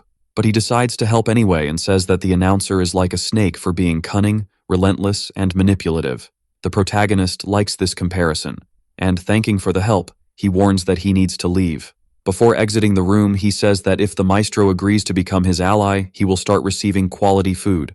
Back to the present moment, Noel says that as soon as they return to the capital, he will send a request to create a clan in the country. The samurai asks if clans are officially recognized seeker organizations. Confirming, the announcer states that that was the last day they accepted an outsourced request. Once the clan is created, their goal is to hunt big fish. The duo of warriors is happy. Seeing the leader walk away, Kuga asks what the symbol in his hand is. Our boy then says that it is the classification pattern, which means he is eligible to rank up. Elsewhere, several warriors are surprised to see a boy defeat a huge beast. A man says he is already used to seeing the young man defeat lords so easily. For Sieg Feinstein is the submaster of the most powerful clan in the empire called Supreme Dragon Corps. Besides being the strongest seeker in the region, it is revealed that the help of an evaluator is essential to classify a job, for the evaluator's work is unique among the others. Thus, after going through the necessary education to take on the profession, their duty is to reveal the roles of people in the capital and municipalities. An evaluator is happy to see the protagonist. Thinking, he concludes that the woman is lying since her only interest is to use people as guinea pigs to improve her skills. After explaining which attributes are available for the boy, the evaluator recommends that he choose the beast tamer. However, Noel says he prefers the tactical attribute. The woman tries to make him change his mind, but it doesn't work. With his arms crossed, the announcer says he doesn't care about her recommendations and states that he is there to become a strategist. It is revealed that the evaluator would like the young man to become a beast tamer just because there isn't much data on them. When the preparations are ready, the woman begins to sing in the ancient language of the gnomes, so that a new door may be opened for the announcer. A very bright light appears and illuminates the entire environment. When the ritual ends, the evaluator says that the boy has successfully classified for the Class B tactical announcer position, which means his intelligence modifier has been enhanced and it is now possible to create multiple pseudo-personalities. Our boy is happy to know that he can now analyze a battle from various different perspectives in real time. Turning around, he thanks her. And when reminded of his limitations, he says he knows them very well. Outside, the protagonist decides to go to the Seekers Guild, but when looking at the building, he encounters a crowd asking for autographs from Sieg. Upon seeing the announcer, the blonde boy reveals that he knows what his name is, and says it is quite a coincidence that they meet there at that moment. The civilians get even more excited to see the leader of Beyond the Blue. Lying, our boy says it is an honor to meet the strongest seeker in the region. Feinstein states that, in fact, it is he who feels honored to be recognized by the announcer, as if everyone didn't know one of the 3 people who reached God level. Being ironic, the protagonist asks why the blonde boy is wasting his precious time with such an insignificant seeker like him. Laughing, the warrior says that his clan knows well the grandson of Overdeath, who was also responsible for defeating the Gambino family. Noel says he had nothing to do with what happened. However, Sieg says that many seekers witnessed the dispute between the boy and the Gambinos. And then, a week later, the head of the family was replaced. The announcer says that if he had done that, the Luciano family wouldn't have let him escape unpunished. The blonde boy agrees and says he is very intrigued when he thinks about what kind of trick the young man must have used. Claiming to be a busy person, Overdeath's grandson says goodbye. However, the warrior grabs his shoulder and states that he is not done talking yet. Pulling away, the protagonist asks if the young man thinks he is important just because he is the submaster of the most powerful clan in the capital. Feinstein apologizes for being rude and reveals that he actually came here to talk to the announcer. Irritated, our boy says he knows he is only there to hunt heads, since large clans are always trying to recruit promising groups to reduce the number of rivals. The warrior says that the young man is right, except for the part where he implied that his person was not important. Noel says that trying to convince someone using force is very petty on the young man's part. The latter admits that he is petty and claims that he always gets what he wants, no matter the means necessary. Therefore, to avoid things getting ugly, it would be better for the announcer to just accept his invitation. The protagonist says he does not intend to work for anyone, but if he ever changes his mind, he would like to be allied with the strongest seeker. Thus, he needs to know if that person is Sieg or Leo. The blonde boy realizes that if he gets into a fight with his rival, one of them will end up dead. Our boy reveals that he knows he won't be able to fulfill his condition. When complimented, he thanks and says that when the warrior meets his demand, he can seek him out again. A pair of seekers spots Feinstein and comments that he is the second strongest in the capital. Hearing this makes the young blonde furious.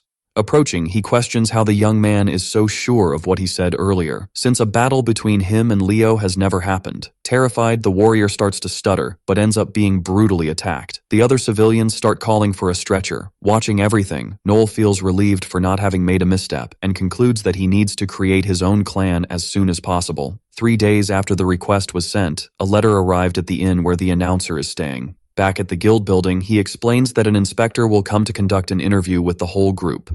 Kuga gets nervous upon discovering that there is a possibility of having to answer some questions, since his answers could offend the interviewer and ruin his ally's entire plan. Lying, Alma states that if any of them bothers the inspector, the request will be denied immediately. Impatient, our boy asks the samurai to trust him and stay calm.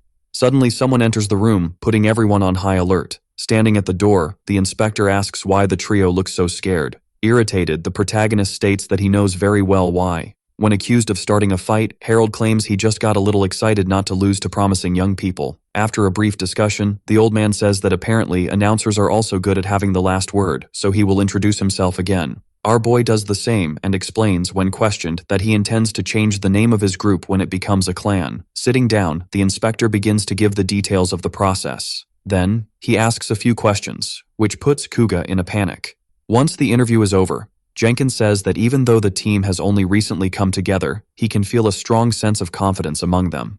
Noel asks the old man to stop stalling and process the request already. Obeying, he states that the creation of the clan has not been approved, since they are all still too weak. which does not make them suitable even to receive the remaining requests from other clans. Our boy says he has the necessary money, so there shouldn't be any problem. The inspector explains that things have changed recently, and now it is necessary to go through a rigorous screening process, something that Overdeath's grandson should know. The protagonist remembers when he met Harold at his grandfather's funeral, and how he stated that he was looking forward to seeing him surpass the hero. After thinking for a bit, he concludes that the old man is trying to improve the quality of the clans, which means something is about to happen. Going back to the past, our boy remembers when he asked his grandfather what was the strongest beast he had ever fought. Getting straight to the point, the announcer asks if the guild is afraid that one of the 10 kings of the underworld will cross into their world. Kuga is confused and discovers that his ally is referring to the Lords of Depth 13, known as Limbo, Francesca, Pluto, Styx, Dis, Photinus, Phegathon, Malabolgia, Cocytus, and Purgatory, who are strong enough to destroy the world. It is revealed that, the last time a Valiant crossed over, Noel's grandfather's clan was able to defeat him. However, the old man always said they won purely by luck. Displaying all his intelligence, our boy says that when an organization suddenly changes its policy, it means there is an imminent crisis. The inspector then says that, according to reports, it seems there will be a huge mana eruption in the western part of the empire in 2 years, and it will open a passage for a Valiant. The problem is that it is very difficult to take precautions before the mana eruption. Worried, Elma asks if they are capable of winning. The old man says yes, as humanity has repelled the Valiant many times in the past. But it will be necessary to summon the entire army along with the best seekers, which includes the regalia. Therefore, they cannot afford to wait for small pups like the young ones to grow stronger. The protagonist stands up and states that, in that case, he will give up on creating a clan for now. While thinking that the threat of the Valiant is a gift from God for him, before leaving, he says that, in a week, his group will have the strength and achievements necessary to gain approval, and in 6 months, his clan will become one of the regalia. The samurai and the scout are in complete shock at such a statement. Alone, Harold says that, apparently, a small dispute has just begun. Marion appears and says she can't take working anymore. So, she has started to attack those who disagree with her assessment. Curious. The young girl asks if it's true that her grandfather will command a new clan. He says that this has not yet been confirmed. Upon hearing Noel's name, the inspector asks if the man will really be responsible for such a small pup clan as the leader. The old man confirms and asks if she has a problem with that. The young girl denies, and when questioned about the change in Pandemonium, explains that there is nothing she can do, since the only reason Pandemonium became an insignia is that her master Leo is ridiculously strong. However, if things continue as they are, the clan may lose its seat in the regalia. The inspector says that if that happens, the fighting strength for Day X will be greatly reduced. Worsening the situation, the old man's granddaughter says that apparently the passage will occur in a year and not in 2 as was expected. Because of this, the emperor will declare a state of emergency and place the high officials of the capital in charge of each of the city's defenses. Reflecting, Harold concludes that they have no chance of winning if the defenses are out of sync. Far from there, Kuga asks if trying to become a regalia in 6 months isn't too reckless. Disagreeing, our boy says that taking down a Valiant will allow the Empire to prosper even more, and if they are responsible for that, they will benefit just as much, but only if playing an active role on the front line is possible. When asked who should be appointed commander-in-chief in the battle against the Valiant, the inspector says he bets on Noel Stolen. Then, he starts laughing as he remembers when the announcer claimed he would become the strongest seeker of all humanity. Looking out the window, he says that the young man is indeed Brandon's grandson, and will surely become an even greater hero than the man. Turning around, the old man asks who his granddaughter thinks should take the position. Without hesitation, she says that Leo is the most suitable, as he became an EX rank seeker at 15 years old. Harold suggests that the two bet, and whoever wins will take the position of head of the Jenkins family. With her eyes shining, the girl asks if her grandfather is serious. He says yes and states that if he wins, Marion will have to enter a bride school. The young girl accepts the bet without a second thought.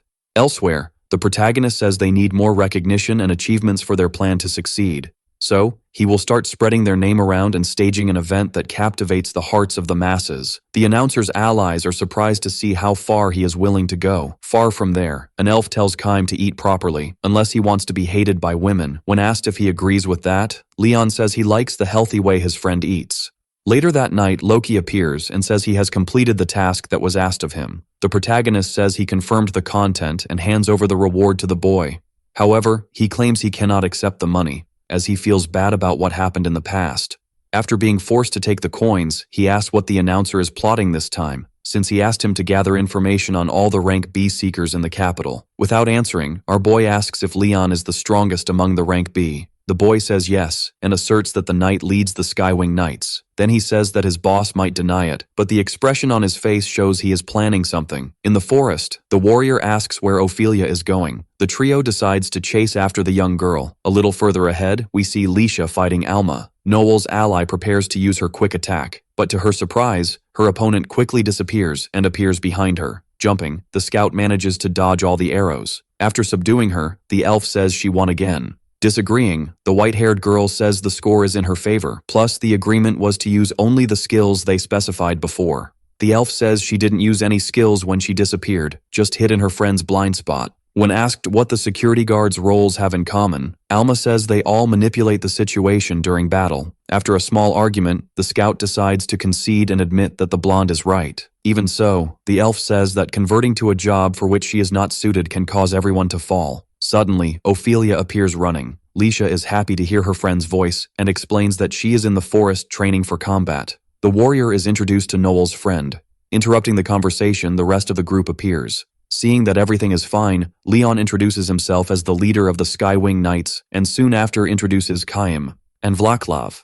Ludicare states that it is a pleasure to meet everyone. The elf says that if the young girl has any problems, she can talk to them, especially now that there is a weirdo named Stolen, acting as he pleases. After hearing that the boy sold his former companions as slaves, the white-haired girl says that is terrible. Frederick interjects and asks his ally not to judge people based on rumors, as it is impossible to know if that information is true.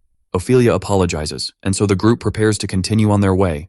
Later that night, our boy shows his allies what their base will be. Shocked, Kuga says that is the bar where all the rank B seekers hang out.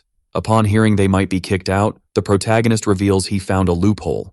Inside, everyone turns to look at the trio. Smiling, the announcer says that just like Alma did with Logan, all they need to do is silence everyone by showing the strength they possess. A giant warrior approaches and asks what kind of seekers the young ones are. Worried, the scout says that fighting a rank B opponent can be dangerous. The protagonist asserts that there is no need to fight as they will be welcomed with open arms. Upon hearing that the announcer is a man, the big guy says that someone with such a delicate face cannot be classified that way. Our boy says that if being a man requires many scars, the big guy seems to have worked hard for it. Then he states that he is surprised that someone like Edgar has been able to serve as an executive of a clan for so long. Furious, the warrior says the young man is very naive. Approaching, Noel says he thinks Bruno and Katya are very beautiful names and reveals that he knows the man is expecting a baby with the woman he has been dating. Shocked, the big guy asks how the announcer knows this. Without answering, he says that if Edgar wants to fight him, he will have to put everything he has on the line, besides accepting the consequences, of course. After intimidating the warrior, the grandson of Overdeath hugs him and says he is very happy to have been so well received. When called a demon, he asks the big guy to get out of his way unless he wants to die. Everyone is surprised to see the executive backing down. Smiling, the protagonist introduces himself to everyone as the leader of the Blue Beyond and states that from that moment on, his group will frequent the bar. Kuga says that his ally is a very scary person. Debauching, our boy says that there is no one kinder than him. Sometime later, the Skywing Knights appear and are surprised to find the trio at the bar. Gathered, they all decide to order food and beer. Using his link ability, the protagonist asks if Alma knows Ophelia. She replies no, and mentions that the elf is a friend of Lisha. The narrator concludes that the duo must have grown up in the same village. Worried, the scout asks her ally to be careful, as the girl has a wrong idea about him due to rumors. When asked if she thinks of the warrior as a friend, Ludicare says no, as she has only seen the girl once. Smiling, our boy says that in that case, they will start a fight. Even though she doesn't like the idea, the young girl with white hair says she actually enjoys that side of the guy. Confused, Ophelia asks if the two boys are allies of the scout. She replies yes and says that is her group. Then she tells how they were well received at the bar. Upon hearing that the trio is called Blue Beyond, the elf is in complete shock.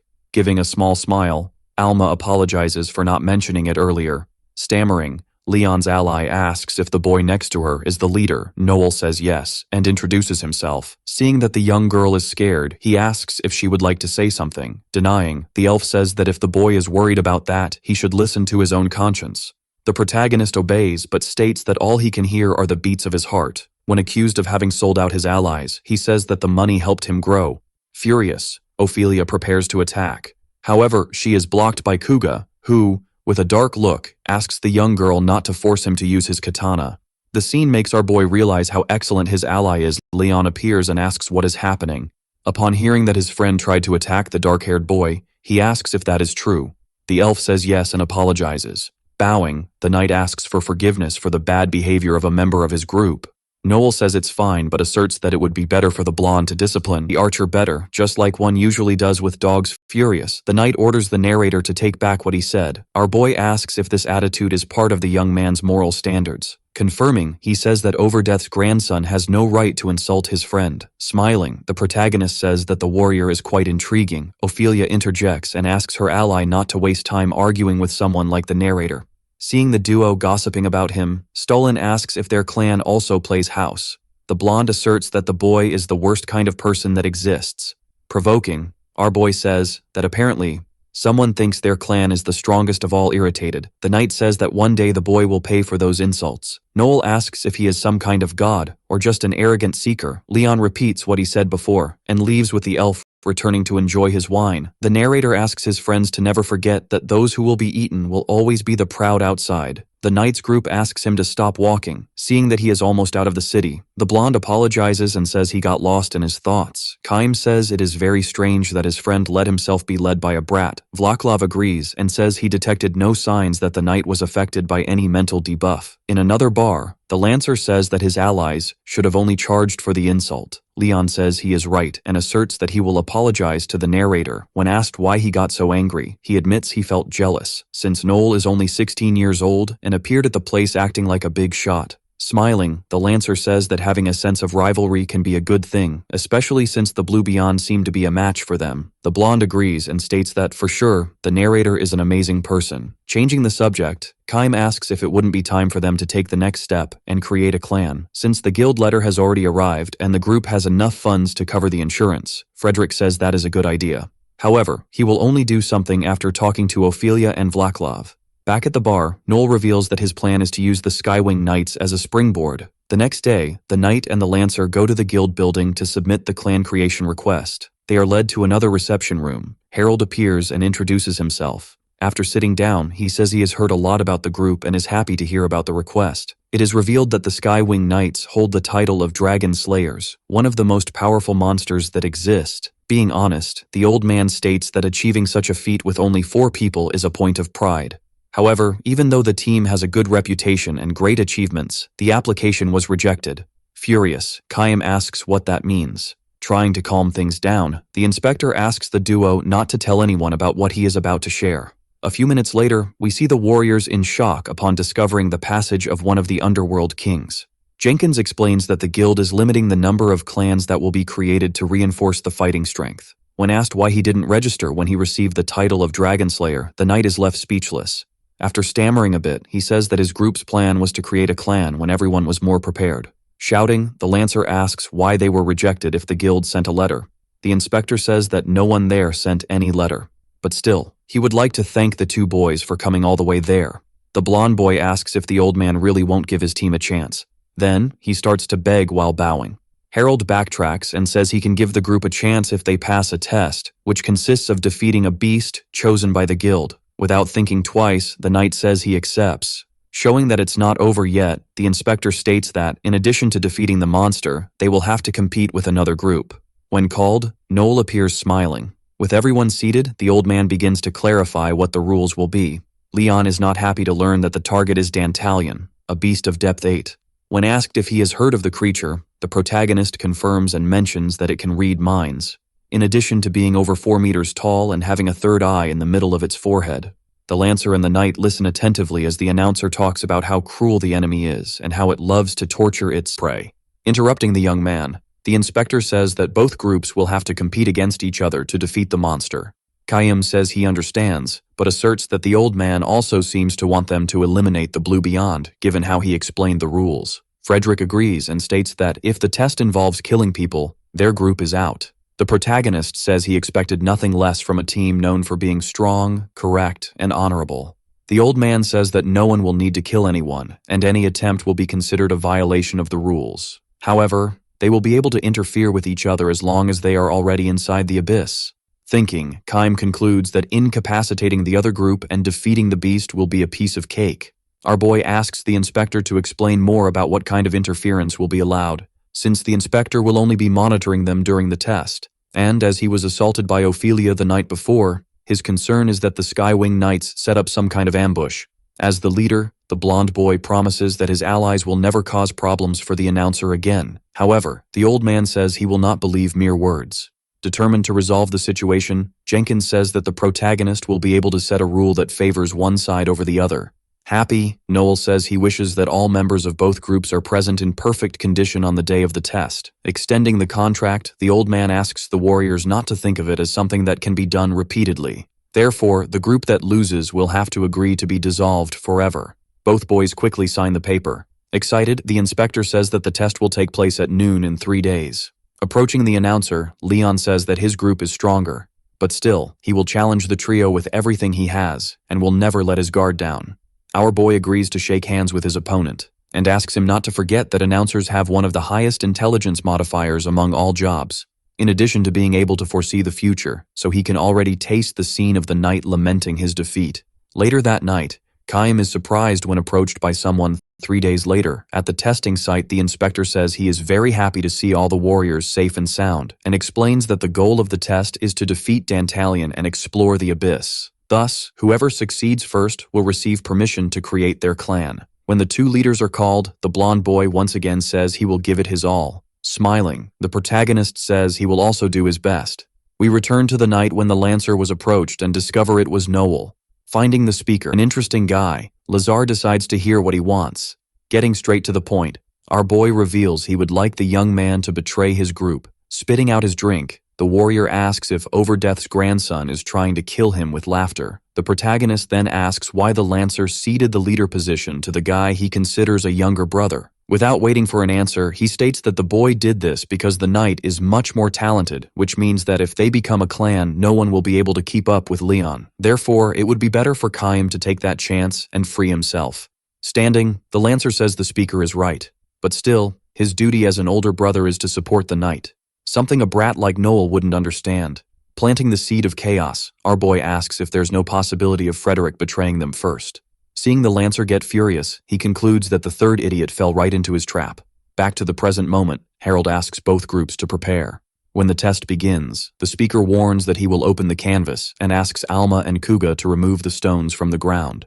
Looking back, the knight finds the trio sitting on the ground. The samurai and the scout are shocked to see that our boy brought a lunch made by the innkeeper of the Falling Star. Confused, Leon asks what is happening. All innocent. The protagonist says that, as he can see, they are eating, since fighting on an empty stomach is not a good choice. Angrily, the knight asks the inspector to do something, but he says he has nothing to do with it.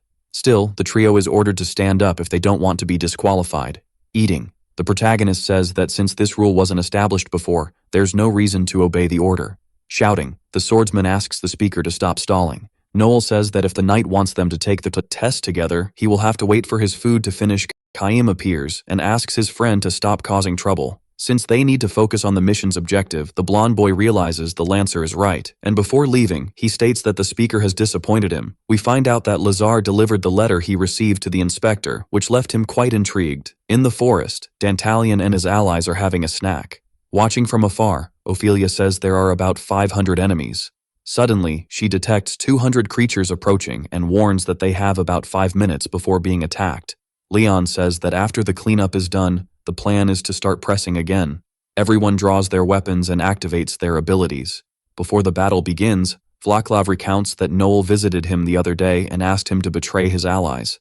Logically, his answer was no, but his concern is that the speaker may have visited someone else. The elf reveals that she also spoke with the boy and denied the request. The knight is surprised to find out he was the only one not approached. Relieved, the girl says she was thinking that one of them could be a traitor. The leader asserts that he knows none of his allies would betray the group. Giving more details, the Beastman says the protagonist approached him with a talk of freedom. Upon hearing that the speaker said the same thing to everyone, the blonde boy asks what could have made him take such action. Putting an end to the subject, the Lancer says that Noel probably wanted to undermine their will to fight. Therefore, it's better for no one to fall into his game, even not liking his opponent's strategy. The knight asks what his friends think about inviting the speaker and the rest of the group to join them when the test is over. since they are all promising warriors and Harold should agree to open a gap. Ophelia says she thinks it's a good idea and reveals that she found out Noel only sold out his allies because he was robbed. Vaclav says he has no objections. Either Kaim follows the same path but states that first they need to finish the test. The enemies begin to approach faster and faster.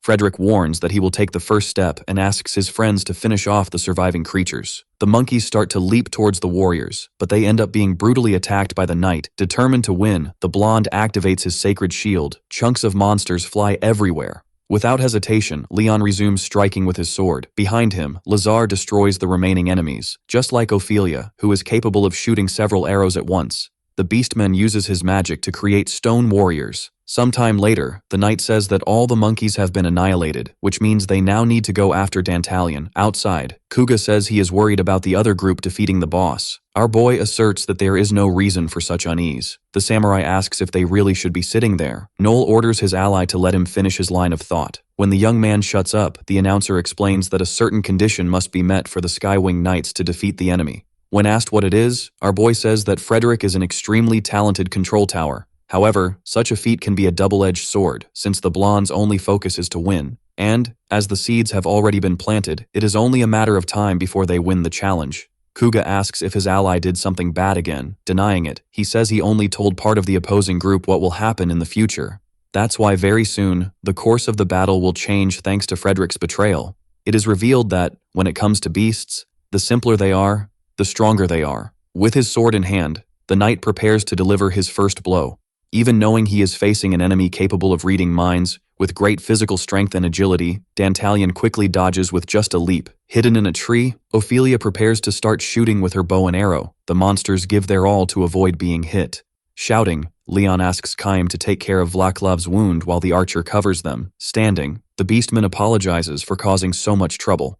The leader of the beast begins to count the number of warriors and says he is very happy to have many toys to play with. We find out that the group has been fighting for an hour and the advantage has been lost in the process. The spearman asks if the ally can return to battle. He confirms and uses his summoning ability called Phlogisto to summon the spirit of fire. Lazar tries to take advantage of the moment to attack, but finds it very difficult to land a surprise blow on an enemy who can read minds. The knight then uses his Skywing ability called Divine Impact, which converts magical power into a ball of heat and light. The sphere approaches Dantalion at high speed. However, he manages to dodge just in time. Frederick prepares to shoot once more, but realizes that his opponent has a handful of rocks. Shouting, he asks his allies to dodge. Without hesitation, the creature hurls the stones with all its might. When the dust settles, the blonde asks if everyone is okay, until he sees Ophelia fallen without one of her arms. Everyone is in complete shock at the scene. Running, the knight asks the others to fall back while he covers the exit. The monster approaches and says he will not let anyone escape. The group leader activates his ability called Sacred Shield, along with the Iron Will attribute, which increases the durability of the user and the barrier. When blocked, the devil monkey says that the blonde is the strongest toy, but he can still see his fear and unease. Furious, the knight asks what kind of cheap provocation that is. Laughing, the creature reveals that it knows the young man has already convinced himself that victory is impossible. Leon confirms, but says that seekers never give up, which means that in the end, it will not be his group that loses. Dantalion is hit squarely due to a reflection ability. Outside, Kuga asks the protagonist what the problem is. Intrigued, Noel says that the sound of battles has ceased. After protecting all his allies within a barrier, the knight states that no one needs to worry anymore. Ophelia wakes up and discovers that the blonde put her arm back in place. The elf apologizes, but the leader says they have not lost the battle yet.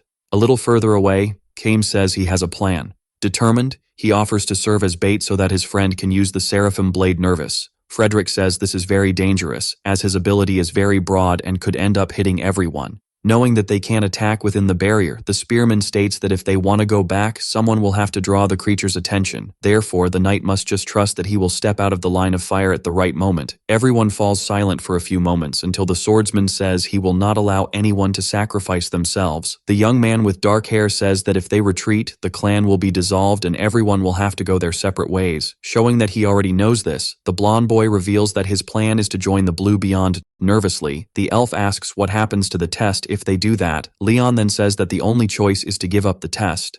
The young man's allies are left speechless. Ophelia and Vaclav affirm that everything is happening as Noel said. Confused, The knight asks what the duo is talking about. Terrified, Lazar says that the announcer and his group are the enemies they need to defeat. Therefore, it's better for his friend to accept that his plan will work. Astonished, the swordsman asks why the spearman is acting so strangely. The latter says he is normal and asks if the young man will really trust someone like Stalin. Shouting, the blonde boy says he trusts the announcer more than his ally, since the young man easily loses his cool in important moments. Hearing this makes Kaim start to cry profusely. Amidst the tears, he says he understands the knight and then hugs him, before stating that the protagonist was indeed right. Without hesitation, the young man with dark hair attacks Leon with his dagger. We discover that the name Skywing Knights was given to the group by a newspaper reporter, but, as the name refers to the ornaments on Frederick's shield, even if all the other members are replaced, the group would still be called the same. This wouldn't happen if the person leaving the team were the knight. After knocking down his best friend, the spearman says he is nothing but a traitor. Terrified, Ophelia asks why the hell Lazar did that. Then, she asks Vlaclav to grab a healing potion from her bag. Smiling, the dark-haired warrior says he avoided the young man's vital organs, but the blade of his knife was covered in poison. Taking advantage of the knight's inability to move, the young man admits he has always been envious of him, but he managed to endure that feeling all this time because he thought his ally believed in his potential. While speaking, the spearman remembers some moments from the past when he was advised not to be in the same group as Leon due to the level difference, as well as all the times he was stopped by journalists who were only interested in knowing what the blonde boy did during the battle. On his knees, he says he can't take it anymore and urgently needs to free himself. Even very injured, the knight also begins to cry. Interrupting the moment of sadness, Dantalion appears and says he finally found his toys. Ophelia asks how that is possible if the barrier is still up even with the knight on the ground. However, the warriors quickly understand that the creature is not looking at them. Noel lands successfully on the ground. Upon hearing the young man's name, Kaim removes his hands from his face. Surprised, the protagonist says he didn't expect an abyss of depth 8 to be like that. Seeing that the foliage is bent in an abnormal way, he quickly understands that the group is hiding there and thanks the warriors for their hard work. Then, he introduces himself to the enemy and says it's a pleasure to meet him. When called a toy, the announcer states that, in fact, he will kill the creature and even take advantage of its last drop of strawberry juice. Screaming, the hellish monkey says that the one who will die there is him. Charging into battle, our boy says that's what they will see. We return to the day when the fight with the Skywing Knights was agreed upon. Harold appears and says that sending a false letter in the guild's name was a bit too much. The protagonist says that if they want strong clans, it's better to follow his plan. When asked if he can defeat Dantalion, he says he doesn't have enough strength, aside from the fact that it's necessary to consider the other group, but the old man doesn't need to worry about anything, as everything is happening as planned. Back in the present moment, Kuga receives permission to act. The samurai appears in the air and prepares to deliver a fatal blow. However, the monkey manages to dodge thanks to his agility. Our boy asks his ally to do the same thing he did during training. The warrior obeys, but ends up being blocked by the monster. Intrigued, the creature asks why the two boys are acting this way and why it can't read either of their thoughts. As far as it knows, the only one capable of doing that is Leon, due to his attribute called Skywing. We discover that, because of the training, the protagonist's group managed to reproduce something very similar. Thus, as long as the swordsman attacks without using abilities, the enemy can't read his mind. The monster concludes that, to win, it just needs to crush the young man with an extremely powerful blow. Our boy says he was already expecting this and prepares to use his magic bullet. The monkey is hit squarely in the belly. Happy with the result, the announcer claims it was worth spending 10 million per bullet. Kuga says he can't finish it off because the creature is too resilient. Noel then says they should keep fighting without using the link. Even very injured, the enemy remains standing and says that the duo is quite different from all the toys it has ever had. In a good mood, the protagonist decides to give a hint as to why the big guy can't read his mind, and says that the same is a good match for him, since if he increases his thought speed to a level that exceeds Dantalion's reading ability, reading his mind becomes an impossible task. Smiling, the announcer states that, apparently, it's the monkey who will become the toy. Furious, the creature fills its hand with stones and charges at the young man. Kuga steps in front and activates his ability called Okakurui Saki. The enemy ends up being sliced into several pieces, exactly as Noel predicted would happen. After falling to the ground, the boss begins to hear the announcer's thoughts, and says he feels like his head is going to explode. Smiling, the protagonist says that, as mentioned earlier, they are a good match for each other. The monster is hit by another magic bullet. The scream catches the attention of Kaim and Vlaclav. Without one of its arms, the creature says it will never forgive the warrior. Then, it tears out one of its eyes so that its head stops hurting. Our boy activates his abilities called Battle Voice and Tactical Implant, so that his allies' brains aren't damaged by using the link. When called, Elma activates her attribute called Dude Couple and rushes at high speed to the battlefield, while thinking that she has finally decided which job she will rank up. Knowing she is faster than the speed of sound, the young woman concludes that attacking the enemy won't be a problem. However, the monster reveals that it doesn't need its third eye when it can still use animal instinct. The girl ends up being blocked by one of the beast's hands. The protagonist is surprised to see that, even without one arm and one eye, Dantalion can still attack. Screaming, the monkey says there's no way it can lose to mere toys, until Ludicare resurfaces using his ghost ability and performs a quick attack on the enemy's head region. With that, the battle finally comes to an end. Happy, Kuga says he managed to reach rank B.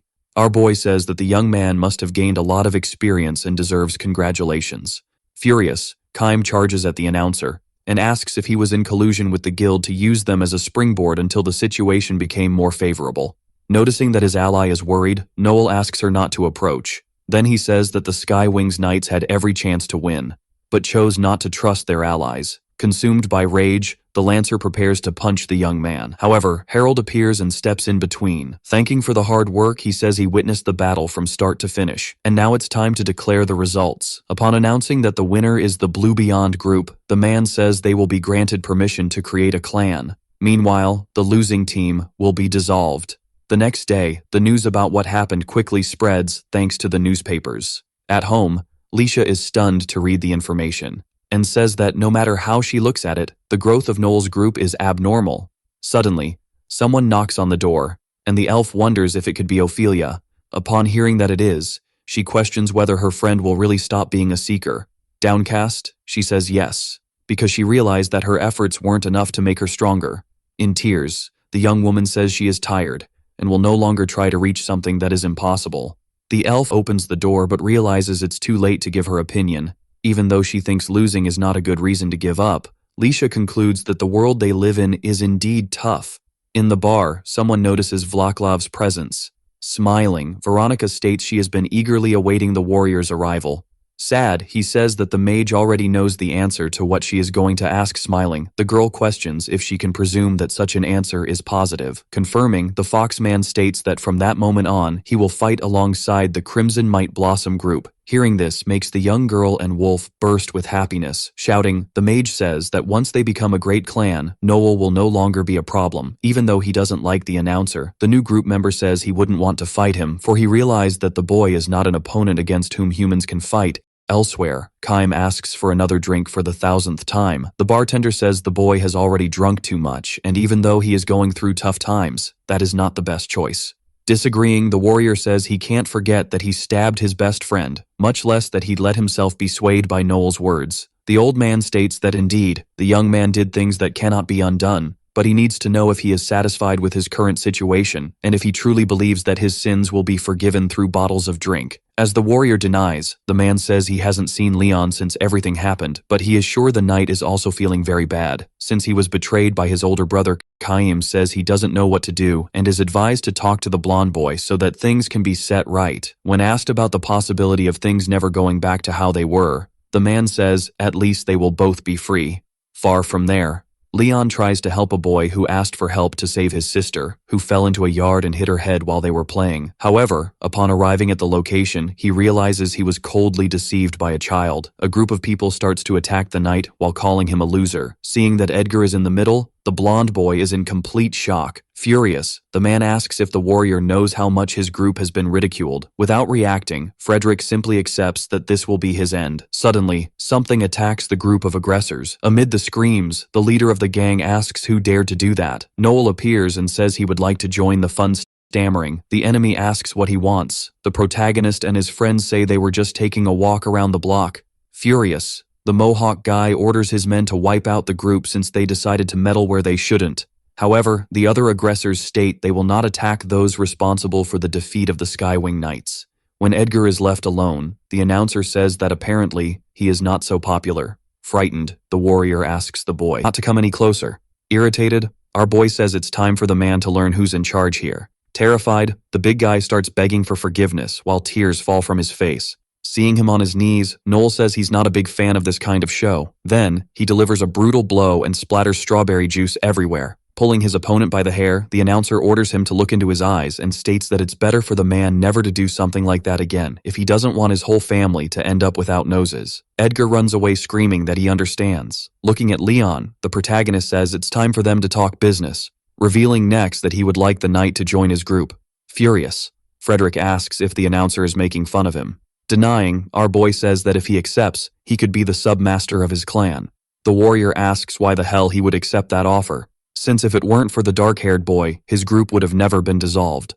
Noel says the knight is sounding like Edgar, and asks if he even knows what his words mean, since he gave all chances for the Skywing Knights to win. Still on the ground, Leon says he knows the announcer instigated his allies, and that's why Chaim stabbed him. Even so, he knows how much his friend suffered, and can do nothing but forgive him. Hearing this makes the protagonist start to laugh. When questioned about why he is laughing, he says that if the warrior truly understood the suffering of the Lancer, he would have already sought reconciliation, especially since what happened does not prevent them from being friends. Therefore, he knows that deep down, the blonde is afraid of his ally and prefers to just understand the problem and ignore Lazar's confession. Shouting, the knight orders our boy to stop talking about what he doesn't know. Noel says he understands well what he is talking about because he also leads people and knows that when things go wrong, the blame will always fall on him. But in return, the leader will always be able to claim all the glory of the achievements for himself. Upon hearing that he did not fulfill his responsibility as a leader, the swordsman is left speechless. Gerald remains silent for a few minutes until Frederick says he knows that all the blame was his. However, the problem is that he wouldn't be able to bear that weight if he admitted that everything his team did was in vain. Approaching, the protagonist asks the young man to get up and fight. With tears in his eyes, the knight says that doing so won't change anything. Our boy confirms and says that indeed, in 6 months, no one will remember the Skywing Knights anymore. But if the warrior makes a name for himself as a seeker, his group will also go down in history. Therefore, it is better for him to get up and fulfill his responsibility before it is too late. Leon says that if he joins the announcer's clan, he will become a traitor. Giving an ultimatum, the protagonist says that if the young man wants his memories to last forever, he better be ready to give up everything else. After all, in the world they live in, you can't achieve something without paying a price. Downcast, the knight asks why the young man is pursuing a career as a seeker. He then says that his desire is to show everyone that he is the greatest seeker of all time. The blonde asserts that if Noel is lying, he will never forgive him. Smiling, our boy extends his hand. Elsewhere, Harold says that the unscrupulous plan of the announcer worked. When asked if he was responsible for leaking what happened to the newspapers, the protagonist says yes. Looking at the knight, the old man says he did something terrible to the Skywing Knights, but he has no intention of apologizing, since the young man should have tried harder to win. He says he understands and affirms that he has nothing against the man. Still, the inspector says that the warrior can hit him if he wants. Smiling, Frederick says he would take no pleasure in hurting an old man who is on the brink of death. Harold laughs and then states that the guild accepts the clan creation request made by Noel, which means the group will receive 100 million fil as a reward for the subjugation. Alma and Kuga are shocked by the information. Continuing, the inspector says that their next target will be a Garm of depth 9. If all goes well, the clan will receive about 150 million. Taking the paper, the protagonist says that his group accepts the request. Outside, people are surprised to see that Leon has joined another team and start saying that the Blue Beyond inherited the achievements of the Skywing Knights. Someone comments that they heard the group changed its name. Chaim appears and, filled with his hatred, claims that Noel is a demon. Turning around, our boy says he hasn't seen the young man since the day of the battle. The Lancer approaches and prepares to attack with his weapon, but quickly backs down upon seeing Frederick standing in front of him. The two seekers stare firmly at each other. We go back to the past when they were still children. Feeling frustrated, Leon says he won't be able to become a seeker because he isn't as strong as his friend. Shouting, Chaim says that the boy's job is also combat-related, which means that if they stick together, no one will be able to defeat them. After being convinced by the dark-haired young man, the blonde agrees to undergo special training. In the present moment, Frederick desperately asks his ex-friend to put down his spear. Furious, the young man asks how he can stand next to the one who betrayed them. Determined, the blonde warrior states that he will not let anyone hurt Noel. After disarming his opponent, Lazar says that in that case, he will kill him first. The protagonist watches the battle while others shout that the police should be called. Without hesitation, the Lancer charges at Leon, who also advances and prepares to attack using one of his fists. The dark-haired young man misses the strike and ends up getting hit squarely on the chin. Alma and Kuga are in shock upon seeing Chaim flying. After landing on the ground, he states that if his ex-friend had trusted his allies, they wouldn't have lost, turning his back. The blonde warrior asserts that he will not apologize for anything, and since he is considered a traitor, will follow his own path. Without getting up, the Lancer wishes the young man good luck, causing him to widen his eyes and slowly turn his head. Noel appears and asks Frederick not to look back. Since Lazar came there to test his determination, the warrior quickly wipes his tears and, after composing himself, states that it is time to go. The Lancer begins to cry as he remembers the moments he spent with his ex-friend. Sometime later, the group arrives at the clan's headquarters. Looking up, our boy says it's better if no one enters yet, as the building is still under renovation. Elma asks if the young man really bought the building from a prince. He confirms and makes a peace sign with his hand to reveal the amount. After scolding Kuga for thinking the property cost 200 million, the white-haired girl asks if her ally borrowed money from strangers. Our boy says he would never go into debt like that and ends up raising more suspicions. With nothing else to do, he explains that in fact, the building cost 20 million. The blonde warrior mentions that the place used to be an execution ground a long time ago, but what made the property famous was the fact that its owners always died in strange ways. The trio surrounds the protagonist and asks how he dares to buy such a place. Noel says someone must have died in every corner and asserts that people who fight beasts to live shouldn't fear mere spirits. Therefore, if any appear, they will be quickly exorcised. With everything resolved, the group returns to discussing the next subjugation. Our boy hands out necklaces with identical pendants to his allies and explains that this will be the symbol of the clan. When asked why the snake, he says that animals are considered a symbol of immortality and prosperity, but there were times when snakes were feared. For this reason, he considers them the ideal creature to represent the clan, which will now be called Wild Storm. The warriors quickly put on the necklaces. Giving encouragement, Noel says none of them should give up, as the goal is to make the group a regalia. Then, he begins to think about the next ally who will join his clan, knowing that the question of how to qualify the strongest is a problem. Since even his grandfather, who reached rank EX, had limits, Noel concludes that there is no way to become the strongest seeker alone, which means he will have to be the leader if he wants things to work out. When asked if she has any physical problems, Alma denies and says she ate too much meat. Flexing his bicep, Kuga says he is also in good shape and will show off his skills to the fullest. Leon states that he is capable of fighting, even though he is not used to the team. Two girls explain that the target of that day's subjugation is the Garm, a giant ghost wolf. Our boy says that only 4 people are not enough to defeat the creature. However, challenging stronger opponents and winning is the essence of Seekers, and they need to push limits if they want to evolve. Therefore, his plan is to feed the monster and then hunt it. The twins hit the gong and wish the group a good journey. It is revealed that, 6 years ago, Hugo Capelius became famous for his work as a puppeteer, which is considered the rarest, all because he participated in a battle as a mercenary. Shouting, a man asks why the young man did not follow his orders. Upon receiving no answer, the soldier states that his allies were seriously injured and everyone was almost exterminated. Therefore, it is better for the maestro to have a good excuse if he doesn't want his life turned into a hell. Adjusting his glasses, the young man says that if he had followed the man's orders, everyone would have been wiped out, and since prioritizing his own life is his right, he doesn't need to apologize for anything. Furious, the clan master asks if Hugo is implying that his orders were wrong. He replies that yes, causing the man to freak out even more. When asked when he will take on his responsibilities, the maestro states that he is already tired of talking to stupid people. Therefore, it would be better for the big guy to understand once and for all that they only won the battle because of his talent. Everyone is in complete shock. Shouting, the group leader says that the young man must be prepared for the consequences of his actions, since he is acting as if he were all-powerful. Using his ability, Capelius surrounds the white-haired guy and the others with his puppets and says it's better if he doesn't resist, since each of his soldiers is as strong as a rank B seeker.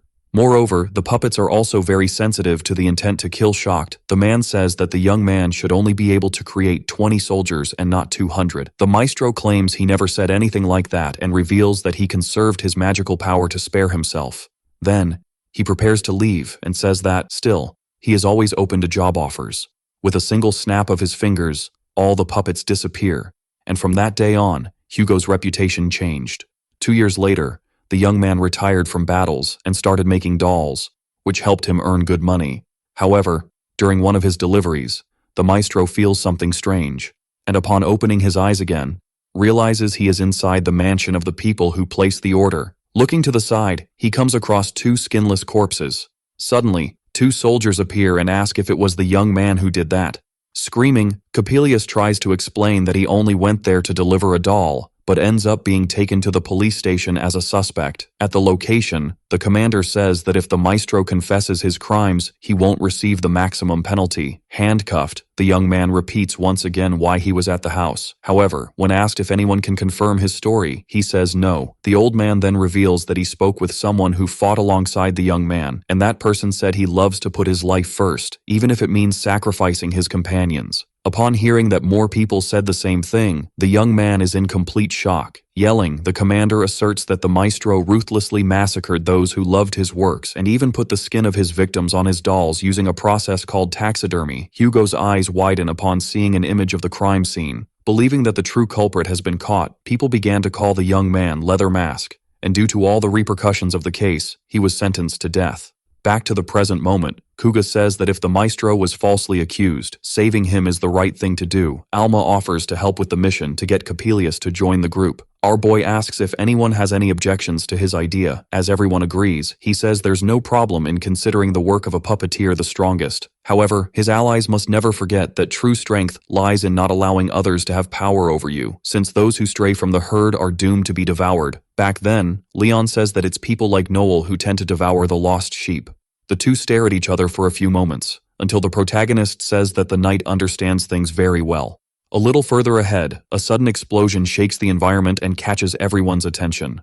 Soon after, several undead emerge from the chaos and start running at high speed towards the protagonist. Instinctively, he extends his hand in front of his face and activates his special exorcism ability, which instantly eliminates enemies of that type. The creatures begin to tremble uncontrollably, and then comes the moment when the rest of the group needs to act quickly to complete the fight. Yelling, our boy assigns a task to each of his allies, showing what a good leader he is. Kuga activates his ability called Uka Kuruizaki and causes pieces of skeletons to be scattered everywhere. On the other side, Leon uses Divine Impact to crush the enemies, and Alma attacks precisely, eliminating them one by one with her weapon. A few minutes later, she says that the little ones have already been eliminated. This immediate elimination implies that the next and inevitable challenge is to face the main enemy. Suddenly, the wolf lets out a powerful howl. In response to the howl, a horde of new monsters emerges threateningly from the ground. The protagonist says he didn't expect the boss to be able to do that so quickly, and reveals that the task of dominating him before more skeletons are summoned has become more complicated. Without hesitation, the announcer uses his exorcism ability once again. However, everyone realizes that the creatures are more resistant. The samurai is ordered to disrupt the pack along with the knight, while the girl is tasked with attacking Garm. Determined, Alma activates her attribute called Axel Duodecuplo, and after getting close enough, he strikes the enemy with his cleaver. However, the creature disappears and reappears behind her. The protagonist realizes that the wolf is using its processing speed ability to predict attacks, and concludes that this is an enemy on a completely different level. Seeing a bit of the battle, he notices that, to make matters worse, the creature is waiting for its ally to tire before attacking. Fearing that the worst will happen, Noel orders Kuga and the girl with white hair to protect Leon, so he can use the Seraphim Blade hearing. This makes the knight remember Kaim worried. He says that using that ability is not a good idea, since it consumes all his magical power and, if used, it won't be possible to deploy barriers. Our boy tells the guy to shut up and states that they have no other choice. Therefore, it would be better for him to just follow his orders without contesting. The group continues eliminating the smaller enemies, and finally, the blonde manages to solo an enemy and unleashes one of his insane abilities. Seeing that the boss is leaving, the protagonist warns that it's time to deliver the final blow. Obeying, the knight uses the Seraphim Blade without showing any hesitation and causes a huge explosion, which can be seen several kilometers away. Astonished, everyone looks ahead, searching for the enemy. Showing that the battle is not over, it appears in the sky completely unscathed. Nervous, Noel states that it's time for them to retreat. Alma and Leon are given permission to go ahead, while the announcer and Kuga provide cover. However, suddenly, both the assassin and the samurai are brutally hit. The protagonist quickly approaches the guy, and he apologizes for not being able to fight anymore. Taking advantage of the situation, the enemy approaches our boy. With wide eyes, he tries to understand how the hell that happened. Smiling, the wolf sings its victory and thanks for the entertainment. Ready to fight, the announcer asks why the creature doesn't finish them all off with the skeleton knights, and discovers that it is interested in his brain. Throwing down his weapon, the boy admits defeat but reveals he has a question to ask. As the monster does not advance, he questions whether it knows of a humanoid lord who carries a battle axe made by humans. Intrigued, the enemy asks why the young man wants to know about that. We go back to the past when the protagonist had a conversation with Harold. The old man hands over a photo taken a month after the announcer's hometown was reduced to ashes and explains that the beast in the image was classified as Depth 12, meaning it is the demon lord Mao responsible for annihilating the entire Night Raid clan, which was about to become a regalia, as the reason for the monster disappearing along with the abyss once the battle ended is still unknown. The only thing known is that it was that same entity that attacked the young man's city, as the creature appeared carrying the axe that Overdeath used. After telling the whole story, Noel says he would like to kill the monster with his own hands. Not caring about that, the wolf refuses to answer the question and says that the young man will die there. Using his last resort, our boy says that if the enemy lets them go, he will receive very useful information. As the monster does not yield, he shows an object, and says that if the creature does not know what that is, it means its limit has been reached. The wolf retreats and questions what the young man did. Explaining, the announcer says that this is a sprayer, which atomizes liquid substances into the environment, and since 2 minutes have passed, the enemy will soon find out what that means. Suddenly, the creature's body begins to undergo strange mutations. Admitting that he used poison, the protagonist states that if the wolf had sensed his murderous intent from the start, it could have escaped, but instead, it stayed in that place filled with sprayers for too long. Screaming, the monster says that the boy will not leave that place unscathed either. Sitting down, Elma says that the poison only works on beasts. Besides being completely colorless, odorless, and having a super fast action, as it is made from its own strawberry blood, not accepting defeat, the wolf summons its skeleton knights and orders them all to attack the group. Preparing to use his ability, Noel says that those who have deviated from the natural order of things have no life nor sin. The enemy is a bit confused by such a statement, but the announcer reveals that almost everything was an act, except for the part where they risked their own lives to drain the wolf's magical power until it could no longer heal from the poison. The creature ends up being hit by several shots all at once. Realizing that he fought with everything he had, the enemy says that it was splendid. Surprised not to have been cursed, the protagonist says that, apparently, even beasts have a sense of dignity and pride. Sometime later, Harold appears and informs that both the subjugation and purification were a success, which means that the speaker will become increasingly renowned and powerful. Upon hearing that people are using the word snake to refer to his clan, our boy smiles and asserts that the symbol is a harbinger of luck. The old man then reveals that he thought the young man had chosen the animal as a warning for himself. Leon approaches and says that the supporters will begin working immediately. Meanwhile, Alma, Kuga, and the others are in shock upon seeing that the beast's materials are extremely valuable. When called to talk by the knight, the protagonist asks what he wants. Getting straight to the point, the blonde boy states that he realized that making their clan a regalia in half a year is impossible. Still, he admits that the speaker is a big part of the reason they managed to defeat a Garm. Disagreeing, Noel says it was a team battle and that none of it would have happened if anyone had been missing the night, then says that the clan has a lot of potential to rise even further in the rankings. But, in his opinion, becoming a regalia through orthodox methods is not possible, since, even if they free Hugo and become famous, the lack of funds will continue, and to become one of the 7 stars, it is necessary to take down one of the clans that are already in power. Therefore, as a sub-master, he would like to know if his ally has a plan. Smiling, the protagonist says yes and asks what the boy thinks their clan can do to defeat one of the regalias. Shocked, Leon questions if that thing really exists. Confirming, our boy states that it all comes down to money. Hearing this leaves the blonde boy even more confused. Explaining, the speaker says that the regalias have the right to own an airship, but having the resources to build the aircraft is one of the qualifications to become a regalia. After thinking for a bit, the knight says that, for that, they need at least 80 billion, which means they would need at least another 530 subjugations of that same level. The protagonist asserts that he knows this is not possible and reveals that his plan is to get sponsors. His ally says that this is actually a good idea, but it may not be enough. Determined, Noel says that, in that case, they will have to get dozens of sponsors through Hugo Capilius, of course. The knight finally understands why the speaker wants to free the Maestro Furious. He asks if the boy only intends to help the prisoner to put on a show and gain public support. Our boy says yes, After all, the public is always hungry for heroes, and since the Justice Department imprisoned a citizen under false accusations, he will be considered a monster. Completing, the blonde boy says that in that case, these heroes will use their popularity to get sponsors. Excited, the protagonist asserts that, when his plan is realized, they will be at the pinnacle of the Seeker world.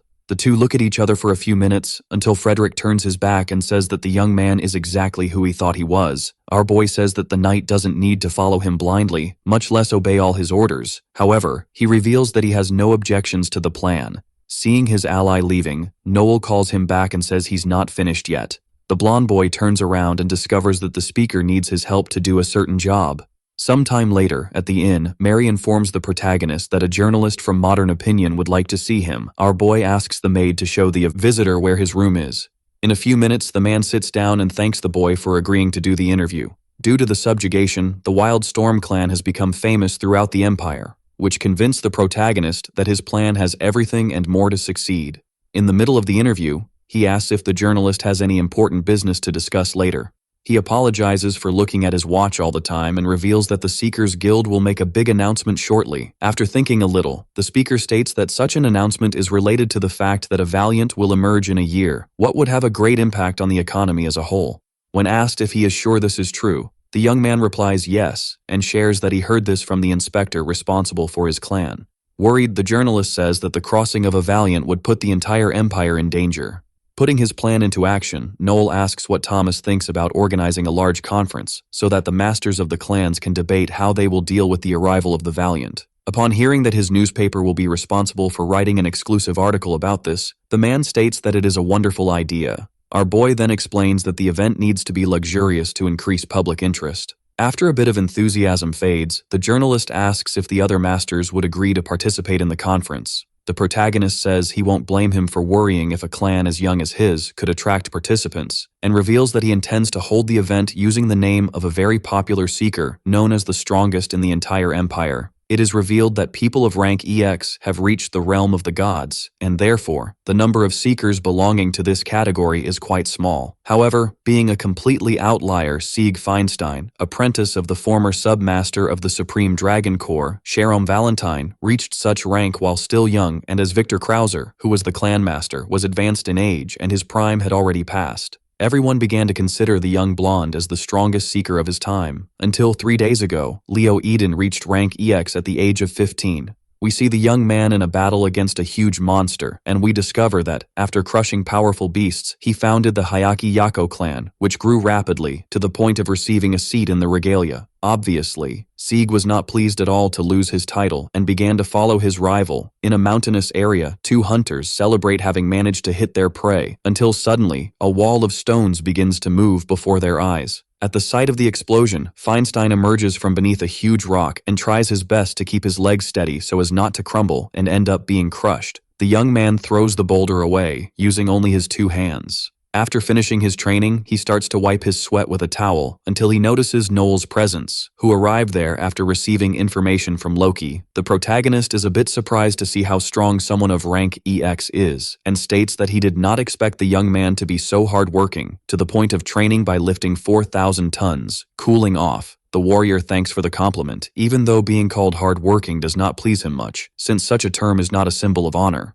The protagonist agrees with the young man and says that, in that world, results are all that matters. Curious, Sieg asks what the speaker wants and why he came to that remote place instead of talking to him in the Empire. The latter says he would like to ask a favor, but for that, the warrior will have to agree to listen to him attentively. After hearing about the symposium, the blonde boy says the idea seems quite interesting. Our boy says that his goal is to attract sponsors to secure a nice amount of money. Knowing that a rookie wouldn't attract much attention, the strongest seeker asks if that's why the young man is exploring the false accusations against Hugo, and reveals that his clan was also keeping an eye on the maestro's powers, but gave up freeing him due to cost issues. Noel states that, in fact, they did not have the necessary talent to complete the mission. Smiling, the blonde boy does not deny the statement and questions how the speaker intends to exonerate the doll maker from the accusations, since there is no way the Department of Justice would admit to making such an error so easily. The protagonist says that the arena in which he will challenge the authorities is his area of expertise. The warrior says he would love to witness such a performance from the front row,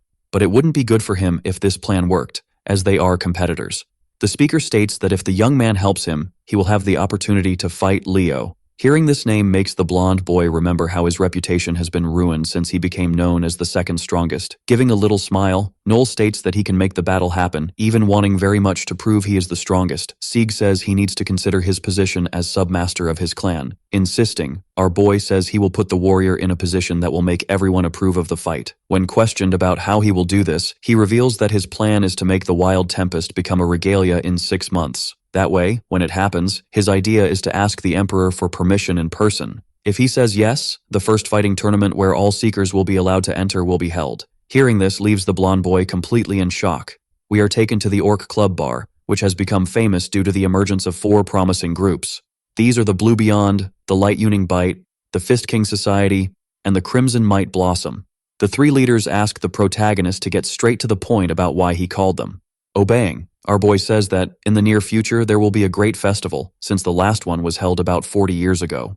We find out that it was during such an event that Overdeath became a hero by subjugating the valiant Cocytus. With wide eyes, Logan and Veronica wonder if the boy is trying to say that a demon king is about to make the crossing. Wolf asserts that a festival held for the first time in 40 years seems like a lot of fun, and it shows that he doesn't understand anything about his people's history. After discovering what it's about, the boy is in shock and covers his mouth with his hands. Intrigued, the mage asks what the speaker's motivation would be to help his enemies in such a way.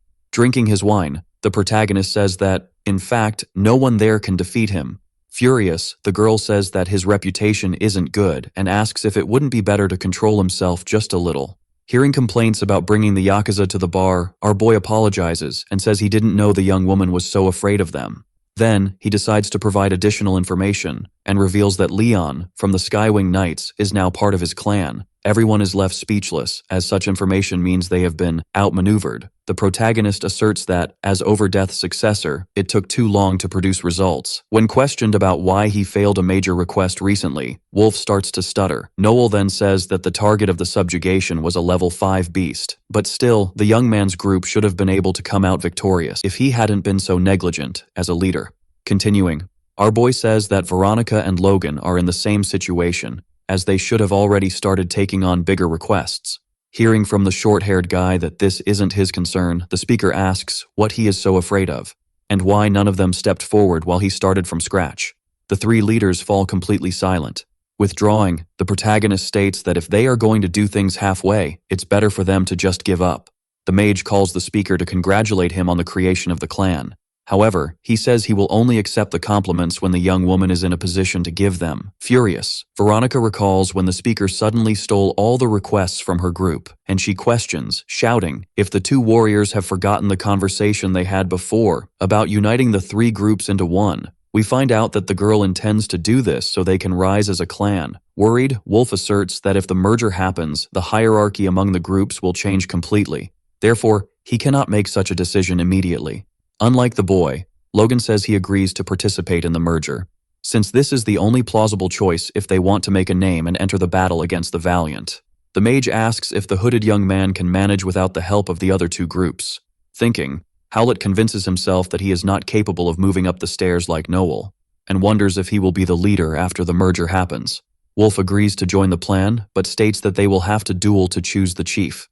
Hearing this leaves the other 2 warriors surprised.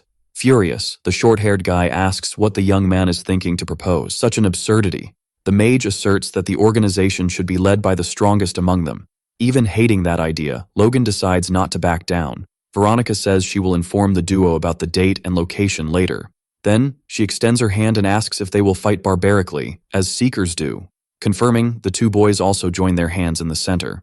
We return to the day when Noel spoke with Sieg and revealed that the Emperor will accept his proposal to ease the tension due to the Valiant, what will make many famous Seekers also want to participate in the tournament to showcase their skills. After reflecting a little, the blonde boy concludes that if the event is held by the Emperor, no one will oppose his participation. Our boy says that the rules are still being drafted, but his plan is to make it so that anyone can win, even when fighting opponents of different ranks. The warrior asks if the announcer is sure that sharing so much of his idea is a good thing. Confirming, he states that he knows he prefers to explore it rather than organize the tournament alone. Besides, someone needs to convince Leo. Feinstein says this is a sensitive point, as pride is a problematic thing. Therefore, he will let Noel use his name so that the tournament can happen. The protagonist swears he will keep his word for his grandfather. Before leaving, the blonde boy asks who the young man thinks is stronger between him and Leo. Our boy says that Sieg is stronger because of his experience. Laughing, he asserts that if the announcer lies like that again, he will kill him, since someone so skilled in war knows that Leo is the strongest.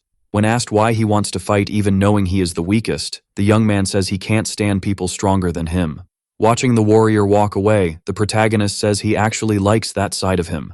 It is revealed that the walls of the imperial capital have barriers that, when activated, prevent invasions from occurring, all because they are equipped with cutting-edge technology and receive periodic maintenance from both workers and volunteers who wish to do good for their hometown. Drinking, Kuga claims he is feeling much less tired. Then he comments that Noel's ideas are terrible, since doing volunteer work will not help improve the clan's reputation at all. Beside him, Leon says he doesn't think the plan is that bad, because if they get closer to the citizens, the clan will be seen in a good light, which will make the task of the other clans trying to hinder them more difficult. The samurai admits he thinks the announcer is brilliant, but reveals he doesn't like the fact that he never actively participates in anything. Laughing, the knight says the young man is busy with the debate preparations. Then, he asks why his ally agreed to work for Noel since he doesn't seem to agree with anything he does. Smiling, the swordsman says the announcer is a special guy, besides the fact that to obtain something of value in that world, someone with courage and a brilliant mind is necessary. That's why he agreed to tolerate certain actions. Interrupting the conversation, an engineer approaches and informs them that the work has been cancelled due to a delay in the arrival of materials. Being kind, the man asks the duo to take a jar of honey-soaked lemons that his wife made. While holding the gifts, Kuga is at a loss for how to react to the compliments. Happy, Leon says that when the announcer gave him that task, he was scared, but receiving the affection of the people is not bad at all. That's why now they need to go to the orphanage to help the children. Excited, the samurai claims he is still full of energy, not knowing that taking care of orphaned children is much harder than fixing the city walls. Shouting, he asks a little girl to stop shoving pounds of sand in her mouth. Meanwhile, the knight tries to prevent a child from tearing his clothes and leaving him naked. Upon hearing that he will have to play for another 3 hours, Tsukishima says he won't be able to stand it for that long. Suddenly, a commotion outside catches the warrior's attention. Furious, a man demands that the nun hand over the land deed quickly. Frightened, she says once again that the offer was refused. Not caring, the buyer orders her to stop messing with him and hand over what they are asking for. Watching everything from afar, the knight says those must be the Earth Sharks bandits who want to build in that area at all costs. The leader of the place appears and asks what the hell the two men think they are doing. Then he states that this is an orphanage connected to the church, so no violence will be allowed. The dark-haired thug says that the priest arrived at a great time and asks him to order the nun to hand over the documents quickly, unless, of course, he wants to get into trouble with Andres Huger, the head of Huger Trading. Frederick realizes that the situation is not good at all, as that company is one of the largest in the empire and has deep ties not only with the nobles but also with the Yakuza. What it means is that even though the church has a lot of power, Andres' interests will always be prioritized by the powerful. Seeing how scared the children are, Kuga decides it's time to do something. Approaching, he orders the 3 men to stop arguing. Furious, one of the thugs states in a rough voice that strangers shouldn't get involved in matters that aren't their business. The knight joins his ally and says that if the duo causes more trouble, they will have to deal with them. Seeing the necklace the warriors are wearing, the short guy with black hair asks his friend not to do anything, for the 2 boys are members of the Cobra clan. Terrified, the blonde guy says that's bad, as it was this clan that left Edgar crippled. Seeing the thugs walking away, the samurai says that because of Noel, they are being treated like monsters. The priest approaches and, relieved, thanks the duo for their help. The warriors offer to visit the place from time to check how things are, but the man declines the offer and says he can manage to protect the children living in the orphanage alone. Later, 2 little ones call Leon and Kuga for dinner as a thank you for everything they've done. The knight spots the priest outside carrying a table and offers to help. The man says he will fix the leg of the object, as he needs to make the most of the limited time he has before returning to the church. Hearing these words, Frederick finally understands more clearly how the priest leads a difficult life full of responsibilities. Then he asks if he has a few minutes to talk. With confirmation, the little blonde tells his whole story and what happened to Kayam, and reveals that he isn't sure if he will fit in with his new clan. The church leader says he understands the boy's concerns, but he needs to understand that it's too late to change things. Therefore, it would be better for him to keep the faith and fully believe in the choice he decided to follow, since the most important thing at the end of the day is the feeling of security in holding the reins of one's own life.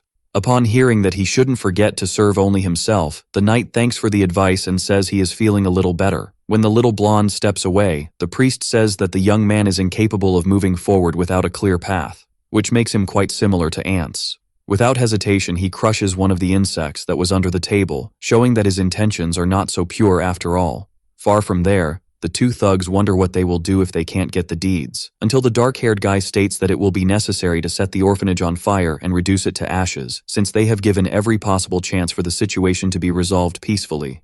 Suddenly, a mysterious figure emerges a few steps ahead, emerging from the shadows and startling the duo with her unexpected presence. Intrigued, the men ask who the hell that creature is. The woman seems to smile behind the mask. Pointing her finger, she questions if the duo has ever heard of ikizukuri. As one of the men says no, the mysterious figure explains that this word refers to a method of preparing fish and aims to prepare the animal without killing it. Because of this, the taste becomes very bad. The dark-haired guy asks if the woman is crazy or on drugs, while his partner smiles and states that she has a very nice body. Approaching, he says he will pay whatever the strange woman wants, as long as she follows orders. Suddenly, the woman makes the thug spill his guts. Startled, the other man asks what the stranger's problem is. Then he approaches his ally and realizes that he is dead. When questioned about how she did that, the mysterious figure says she already explained about ikizukuri. The other criminal also ends up dead. Suddenly a voice emerges, saying that this is not the best time to philosophize with corpses. Looking to the side and seeing a fly, the woman asks if the insect saw everything. Confirming, the stranger says yes, but the two seekers didn't even notice that the priest killed the two men. Then he reveals that the man can freely choose when his victims will die. Not caring much, the Catwoman says that no matter how formidable the enemy is, a path to victory can always be found. The fly says it is trusting Malabulge's word. Turning around, the young woman asks how the work with Edgar is going. The insect says that the man had a very good physique, but needs more corpses to use as seedbeds. Upon receiving permission, the creature picks up the two bandits who were on the ground. Before announcing that it is leaving, extending its hand, the mysterious figure waves goodbye to the king of flies. Then it says that now there is little left for its plan to come to fruition. We see that Malabulge intends to kill God. The next day, in the city, Elma asks if she can take the clothes that are on the mannequin. The protagonist denies and asks his ally to choose something less depraved, as they need to look presentable for the debate. Shouting, the young woman asserts that extravagant clothes attract more attention. Noel then says that everything has limits. Besides, the outfit she chose is not really a dress, but rather pieces of fabric that only cover the intimate areas. Therefore, he will choose something. Spotting a dress, the announcer approaches and says he would like to buy the piece. After analyzing the young woman's body, the seller says it would be better to make a completely customized order so that the fit is perfect. Knowing that the debate is in 3 weeks, the protagonist says they cannot wait a month for the outfit to be ready.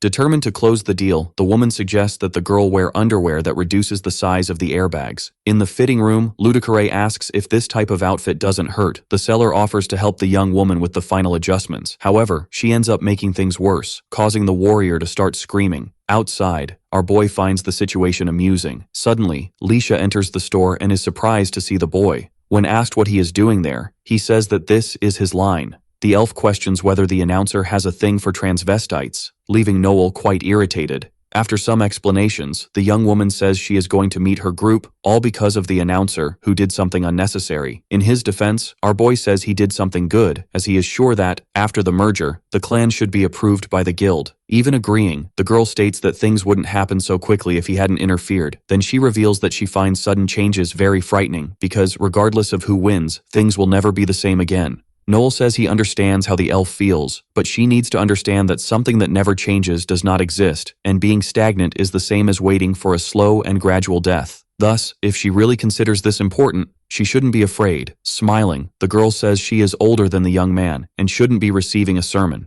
However, upon hearing that it is just a friend's advice, she smiles. Our boy says that kindness is part of his being, but he is reminded of the fact that he used the Skywing Knights as a springboard. Knowing that the young woman is a friend of Ophelia, he questions whether the elf is trying to express her complaints. Denying, Leisha says, it doesn't matter how dirty the announcer played. She knows that the blame lies with those who failed to take countermeasures. However, it would be good for the boy to never forget the people who were used. After all, just because Leon joined his group doesn't mean that everything that was done was annulled. When asked if she is giving a sermon, the elf smiles and says that it is just a friend's advice. The protagonist then states that he will take this seriously.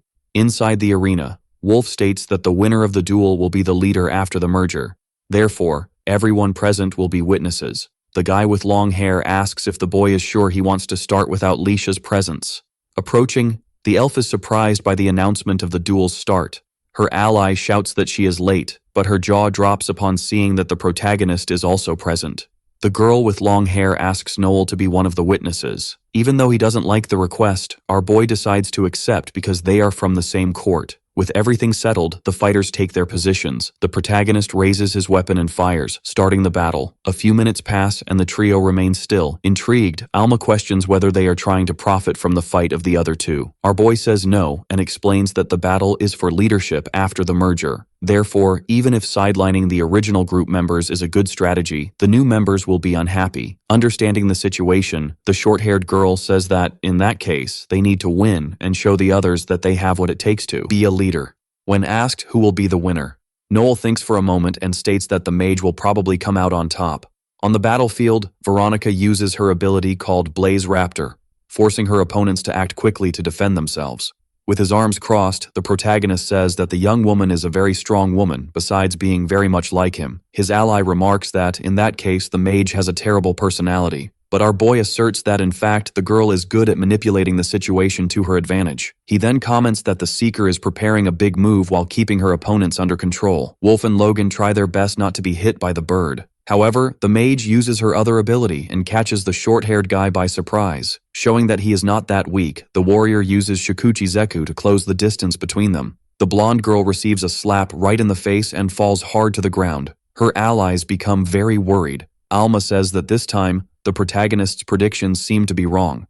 Smiling, he says that there's no way that can happen until he sees the mage sprawled on the ground. Continuing the battle, Wolf and Howlett exchange several blows. Outside, the allies of the short-haired guy urge him to put an end to the duel. Noel comments that the fact that the warrior has been able to adjust so well must be the result of a lot of training. Leisha's friend ends up getting hit squarely by a punch. Then, the two step back. The spectators notice that both are very injured and won't be able to fight for much longer. To provide support, the friends of the duo start shouting, motivated. Logan activates his ability called Golden Demon. Meanwhile, his opponent activates Quick Thunder. However, just as the two were about to attack each other, someone shouts and catches everyone's attention. Revealing that everything was part of her plan, Veronica resurfaces and activates her ability called Spatial Teleport. In the blink of an eye, the girl appears behind the short-haired guy. When he turns around, she says it's too late and delivers a blow with all her strength. Shocked, Alma asks how a mage can deliver a punch with the power of a vanguard. Even surprised, our boy says he already knew the girl was not normal and explains that she used sacrifice, which allows the user to gain a deeper connection with the contracted spirit by offering a part of their body. The problem is that there is no guarantee of success, and if the spirit rejects, the mage loses their life. Determined to win, the mage starts aiming at Wolf. Terrified, the guy puts his sword in front of his body. It is revealed that mages are capable of changing the laws of the world by communicating with spirits and borrowing their power, and since the blonde girl was able to merge with the entity, she is an unrestrained embodiment of fire. The swordsman ends up being hit from all sides. Watching, the protagonist says that the mage has bet very high. His ally agrees and says that the young woman will win, just as he predicted. Thinking, our boy concludes that Veronica must have offered her right eye to the spirit, which means that out of everyone she was the most determined. When the word finished is said, everyone's eyes widen. However, Wolf shows that he still has the strength to fight. Speaking softly, Noel reveals that he is rooting for the guy. While remembering the moments they shared, the mage conjures another fire spell and claims that her opponent will turn into crackling pork if hit by that, so it's better to surrender. The swordsman tells the girl to shut up and come at him. Obeying, the young woman activates her ability called Inferno and starts charging at the guy with all her speed. Leisha and the protagonist's ally urge the warrior to run instead of facing her. Activating his gladiator called Thunderwolf Fang, the young man shows that he has other plans. A lightning bolt cuts through the mage's fire, and she is caught off guard by the swordsman. Seeing the fireballs being shattered, our boy says that is the result of the powerful shock from the magnetic field of the Vorpal's sword. When his sword breaks, Wolf decides to go after his opponent with bare hands. The young woman turns around and realizes she will be attacked from her blind spot. Without hesitation, the guy hits the mage with a kick to the face, leaving everyone in complete shock. Seeing Veronica on the ground, the swordsman finally breathes again. Shouting, the protagonist announces Lehman as the winner. Then, his allies rush to hug him. Seeing her ally leaving, Alma asks if he won't congratulate the winner. Denying, Noel says that those on the outside shouldn't worry about things, as if they were the owner of the place. That's why. It would be better for them to leave and focus on the next battle. During the night, in the party hall, the chubby boy is enchanted to meet the master of the Snake Clan. Thanking for the compliments, our boy says he aspires to be a seeker worthy of his grandfather's name. Remembering that the young man is the grandson of the hero, the man says he expected nothing less from someone of that lineage. Getting straight to the point, the protagonist says he is looking for people willing to support his clan. The two agree to meet another day and the conversation ends. Irritated, the blonde girl complains about being forced to smile all the time and says it's hard to work with someone so greedy. Our boy asserts that they only have one chance. However, his ally asks him to trust her. Suddenly, someone approaches and asks if the young man is enjoying socializing with the rich. Elma is perplexed to see that the girls next to Sieg are wearing the same outfit she had chosen earlier. Laughing, the young blonde says that perhaps the outfits were too stimulating for the protagonist, before praising him for gathering so many influential people. When asked about the whereabouts of the most important seekers, Noel says that some last-minute cancellations occurred. However, the young man doesn't need to worry, as Johann Eisfeld, the master of the Lorelei clan, will arrive soon. A bit nervous, the young blonde says he didn't expect that and warns that he will be in the green room. While thinking that the intention of the invited guy is to dishonor him, another person approaches the duo of warriors. Smiling, the man introduces himself as Ralph Golding. Our boy is surprised to see up close the business magnate who owns and operates a variety of companies, but quickly regains his composure and introduces himself. When called by her father, Bernadetta Golding says it's a pleasure to meet the young man. Then she says she didn't expect Noel to be so young after all. Taking the lead, the man says he is a fan of the protagonist, as he is nothing like an ordinary seeker. When asked about his wine consulting business, our boy says he stepped back from the business and left the management to his servants. The magnate praises the young man for starting something like that when he was only 14 years old and says that if he is interested, he would like to discuss new business opportunities. Watching the scene from a little distance, Elma wonders if the man's daughter is interested in her ally and concludes that she needs to do something. When asked about her intentions with the young man, Bernadetta says she has never seen her father speak so highly of someone. Putting her plan into action, the short-haired young woman says that the protagonist is only interested in men. Even surprised, the magnate's daughter quickly realizes that this is a lie and decides to simply ignore the warrior. Ralph and our boy close the deal, and the man commits to sponsoring the Snake Clan. The protagonist's ally extends her hand to her competitor and says she looks forward to seeing her again. However, to her surprise, the businessman's daughter is very strong. Startled, the old man apologizes for that. On the floor, Elma curses Bernadetta and asks where the hell all that strength comes from. Then she extends her hand and asks our boy to give her a kiss to ease the pain. Upon touching the girl's skin and noticing that she is a bit warm, the young man asks if she would like to go to the infirmary. The warrior declines and runs away. A bespectacled man approaches and says it's almost time for Noel to go on stage. On the way to the place, the young man concludes that things are about to really begin. Far from there, Ralph's daughter is surprised to find an acquaintance. Malabolg turns and extends her wine glass to greet the girl. Then she says she is there as an escort for Andreas Huger. On the other side of the room, the owner of Huger Trading Company waves and smiles. Sitting down, Bernadetta says she is impressed with how much the woman works, but still can't understand why she has such high expectations regarding Noel. Finishing her wine, the dark-haired woman says that the young man's true value lies in his power to dominate others. On stage, the bespectacled guy announces that the symposium will begin approaching. Malebulge says she is sure everything will go well, for the host and the blonde young man will crush it. During the first topic, called How to Face the 10 Kings of the Underworld, the master of the Supreme Dragon Corps claims that his clan is the strongest, since it has two people who have reached rank X as master and Valentine, known as the Mother of the Seekers, as a member. Moreover, at the moment, Victor takes on the mantle of Supreme Commander. The guild will share everything it has to make victory possible. Interjecting, Johann says that this is the most obvious thing to do, since everyone there is equally willing to gamble everything they possess. The master of the Supreme Clan says that squeezing a thin purse can yield a lot. However, his opponent says that being grateful for having a bag full of trash is in poor taste, especially since the key to the battle is the Supreme Commander, who in theory should be chosen from the regalia. However, if someone else has the right qualities, this rule can be set aside. And since Sieg's clan lacks much battle experience, it also lacks ingenuity, which makes such a weakness fatal. When called a swindler, Eisfeld says he will make 2 announcements in the near future that will revolutionize the way Seekers fight. Noel quickly concludes that the boy is not bluffing and decides to take him out first.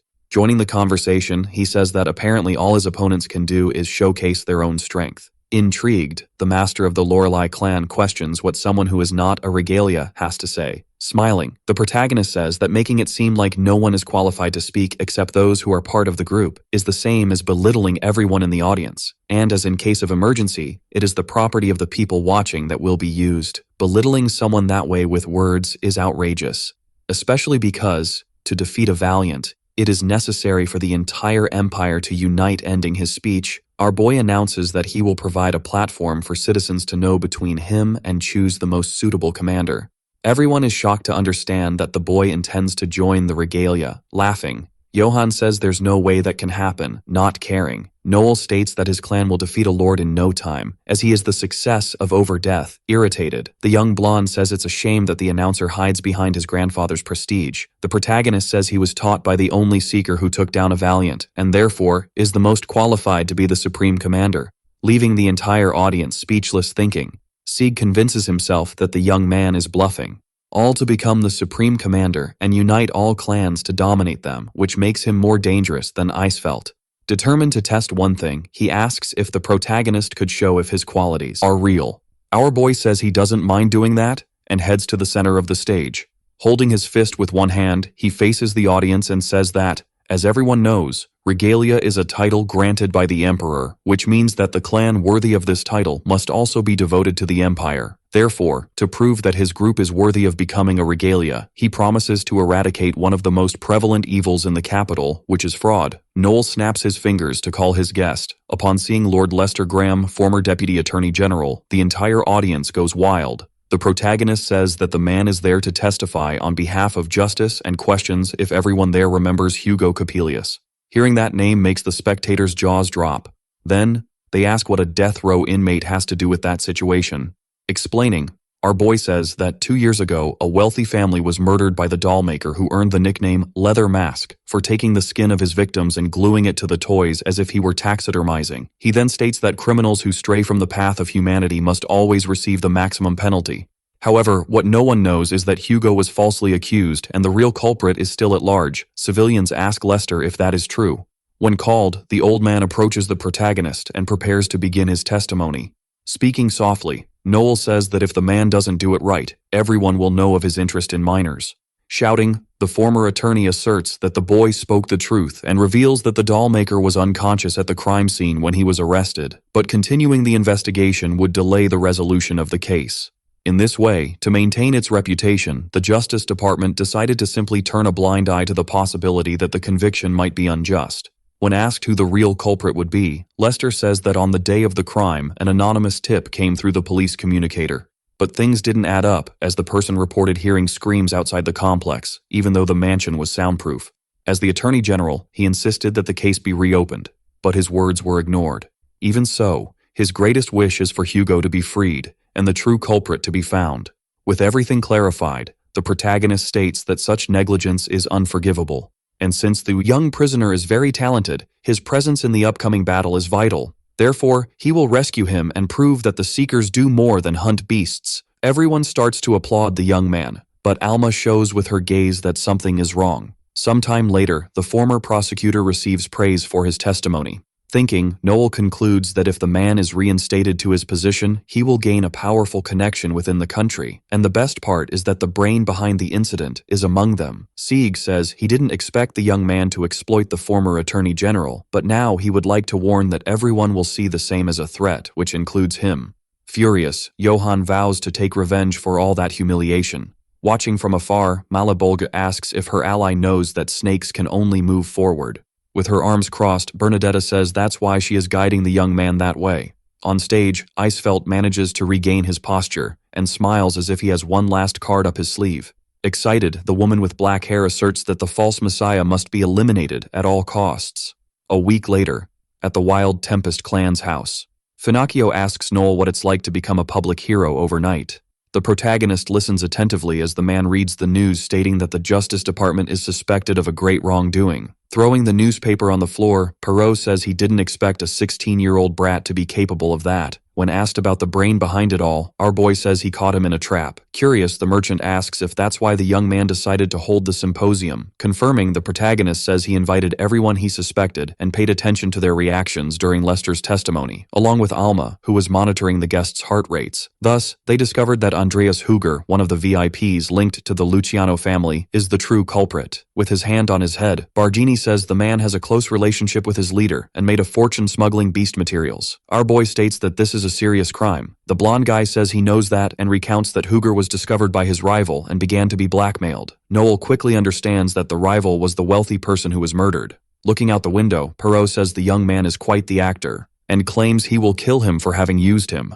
Outside, Leon asks Alma and Kuga not to do anything yet, for these are the orders of the clan master. Suddenly, an explosion grabs everyone's attention. Worried, the dark-haired warrior says that apparently things have gotten complicated. On the upper floor, the blonde guy tries, at all costs, to hit the protagonist. However, the latter jumps and appears behind him.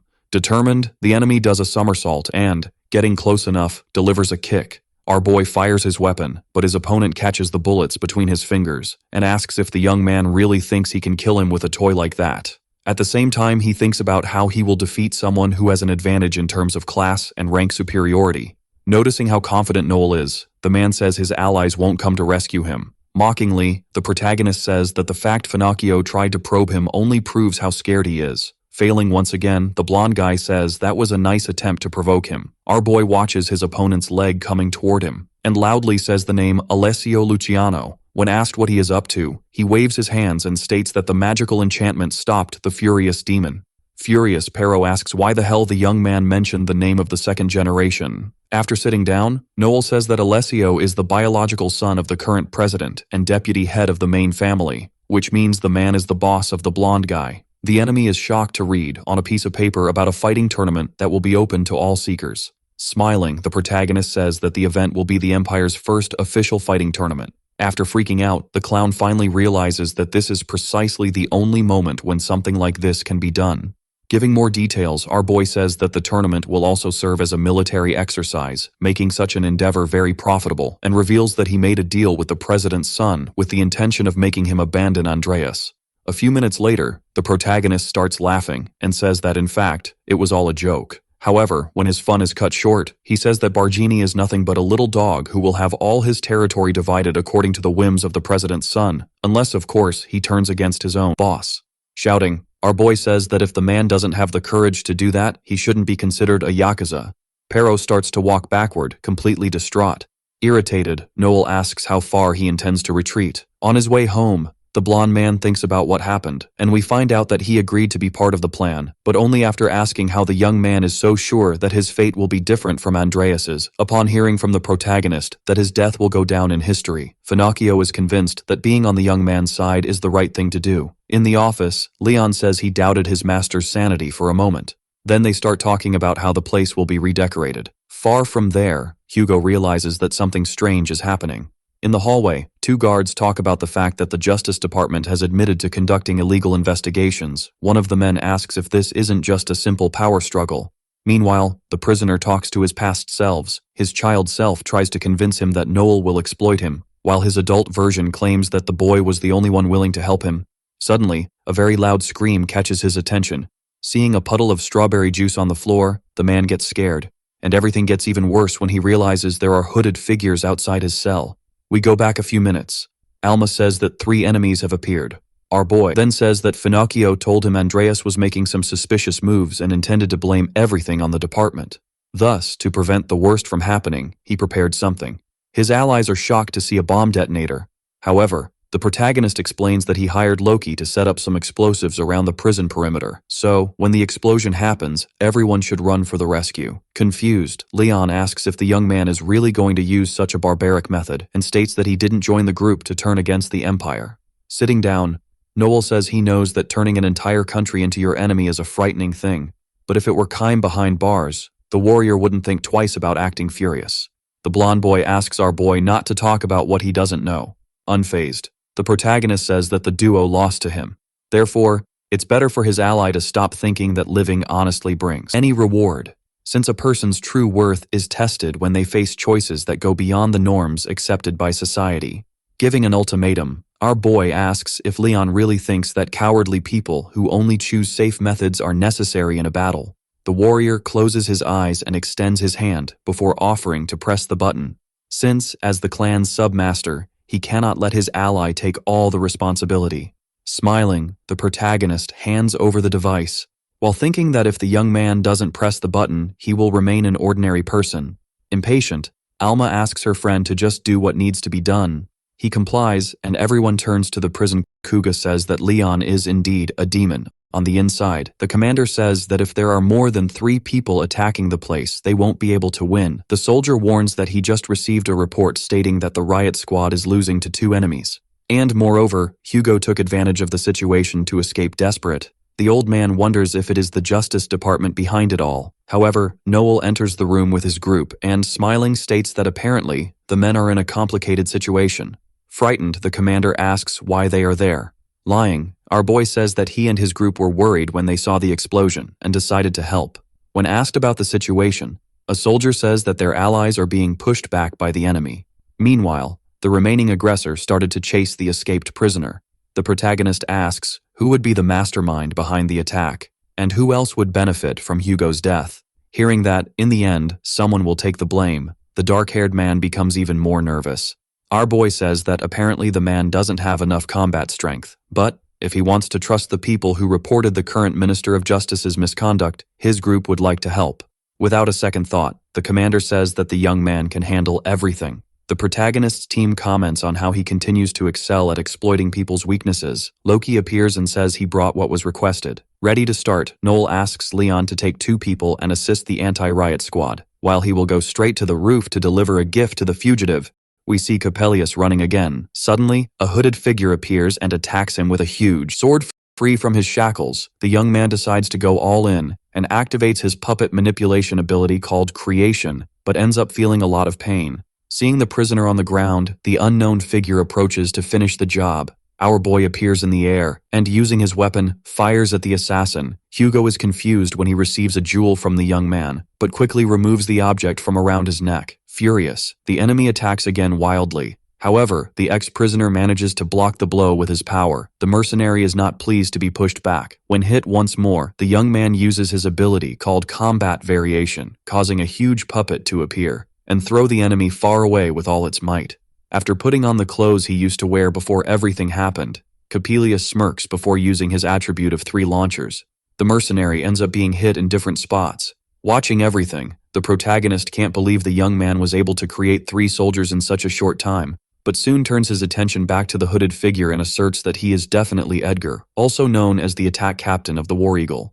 Noel remembers when he faced the man. When asked if the mercenary is an acquaintance of his, he says yes. However, the conversation is interrupted when lightning starts to erupt from the enemy's body.